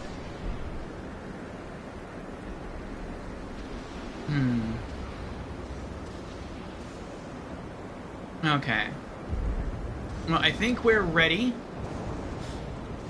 I think we're equipped to face Bale. But I know that Hellas also kind of wanted to see that, and I don't think Hellas is here right now. And I said that we'd probably try that another day, so I'd feel a little bad if we did that without Hellas here. So I think what I'm going to do is I'm going to call stream here. And, let's see. Probably throw, let's see, a raid on over to someone. Is anyone else soulsing right now? No. But I do have someone we can raid. Let's see here. And then tomorrow, we'll be back. And I guess we'll try Bale. So we'll probably just go in, we'll summon Egon, we'll have him speak his cool and crazy dialogue. Then we'll just die. And then we'll fight Bale for real solo. So we can say that we beat him without summons. But yeah, we made some good progress. Today we beat, let's see here. We beat 2 bosses today. The Blood Fiend Chief and a Jagged Peak Drake. So, not too bad for progress today in DLC. Hopefully tomorrow we take out Bale. Maybe that will be our big DLC boss for tomorrow. And then Saturday... Saturday we might just camp outside the boss room of the Sunflower with our fire daggers and just keep working on that over and over again until we eventually put him down. So we'll see what happens with that. But yeah, let me set up the raid and then I'll make some closing announcements. Adam says, thank you for the stream. Well, thank you for coming in with the raid, Adam, and thank you for hanging out. So, I know Charles is a great streamer, and I know he loves the Souls games, and it was partially due to Charles that I even got into the Souls games. So for those who don't know, I had heard about the Souls series. I had heard about it since Demon's Souls released way back on PlayStation 3. And a cousin of mine even gave me his copy of Demon's Souls on PlayStation 3, because he played it, he beat it, he enjoyed it. And he's like, okay, I'm done with it. I want to move on to the next game. Do you want it? And I'm like, no, you should probably just go, like, trade it in, you know, somewhere. They'll give you store credit for it, and then you could use that to buy something else you want. And so he's like, yeah, all right, I guess. And so I think he either phoned them up or maybe he even went there. And he's like, they'll give me $5 for it. And I was like, really? That's it? For a PlayStation 3 game, $5? And he's like, yeah, there's not big demand for it. No one seems to really want it, so they'll give me $5. So you can have it. And I'm like, well, do you want $5 for it? At least? I mean, I'm probably never going to play it, though. And he's like, nah, you can just have it. And I was like, all right, well, thanks. And I took it, put it into my game collection, never played it. PlayStation 3 console generation ends. Here comes the PlayStation 4. And I get super into Destiny and Destiny 2. Well, Destiny 2 for a little, very little while, but Destiny 1 for a long time. And then I start getting more into the Twitch scene, which happened once I got a PlayStation 4. And I found Soul streamers out there. But at the time, I didn't know that they were Soul streamers. So I found people like Charles Q Banks and Life of Pre and Brookie Kazooie. And when I came across each of their channels, they were all streaming something different. Brookie, I think, was streaming something Nintendo related. She did a lot of Nintendo stuff. Charles was streaming... Oh, I forget what it is now, but it's actually like one of my favorite games, which is kind of sad why I can't remember the name. I'm pulling it up now. It's in my top 10 games list of all time, even though I can't remember it, which is kind of crazy. Yes. At the time, Charles was streaming Anthem, which he gave a fair shake to. I appreciate that. He didn't just go off what people said about the game. He really got into it and played it and beat it. So that was pretty cool. And Life of Pre was streaming another one of my favorite games, Doki Doki Literature Club. And I liked the games that they streamed, of course, and I liked their personality, so I gave them a follow. And then they each eventually went back to playing Souls games. And I had always heard that the Souls games were very, very hard, very punishing, and I'm like, I don't want to play a game that's hard just because it's hard. I want to play it because it's good, because it has an interesting story, because it has a fair challenge to it, because the gameplay is good, because the graphics might be good, the music is good, you know, everything else. I don't just want to say I beat a hard game because I just conquered the hard challenge. Not that there's anything wrong with it, I'm just not that kind of gamer. But I watched Charles play some, I watched Pre play some, I watched Brookie Kazooie play some, and I said to myself, you know, from what I see, it does look challenging, but it looks fair. It looks kind of like Monster Hunter. You know, it looks like the game isn't just destroying the player and you have to sort of bang your head against the wall until you can just sort of brute force your way through. The game runs on a series of patterns with its enemies and bosses. And then when you learn those patterns and you get the timing down, then you can do a pretty good job at beating those enemies. And so I started to get into it. The very first game in the series, I pulled out the copy of Demon's Souls that my cousin had gifted me, popped that in my system, and we started to play through that here on stream, and we beat it. And then after beating the game the first time, that's it, I was hooked. I replayed that game, I think 2 more times. We did Magician Build, and we got the Platinum Trophy, which took a long time on the PlayStation 3 version. For those of you who don't know, there is a really insanely rare drop. And I think it took us like 1 or 2 weeks to farm that one item, which is absolutely crazy.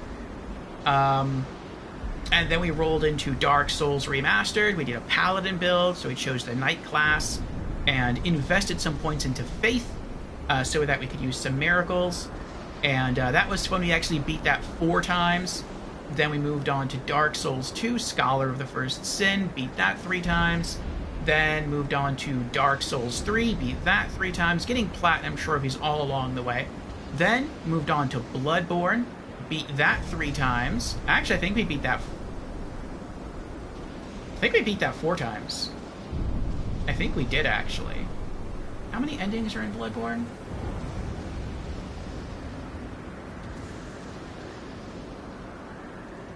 Three. So yeah, we beat Bloodborne 4 times, just as many as Dark Souls 1.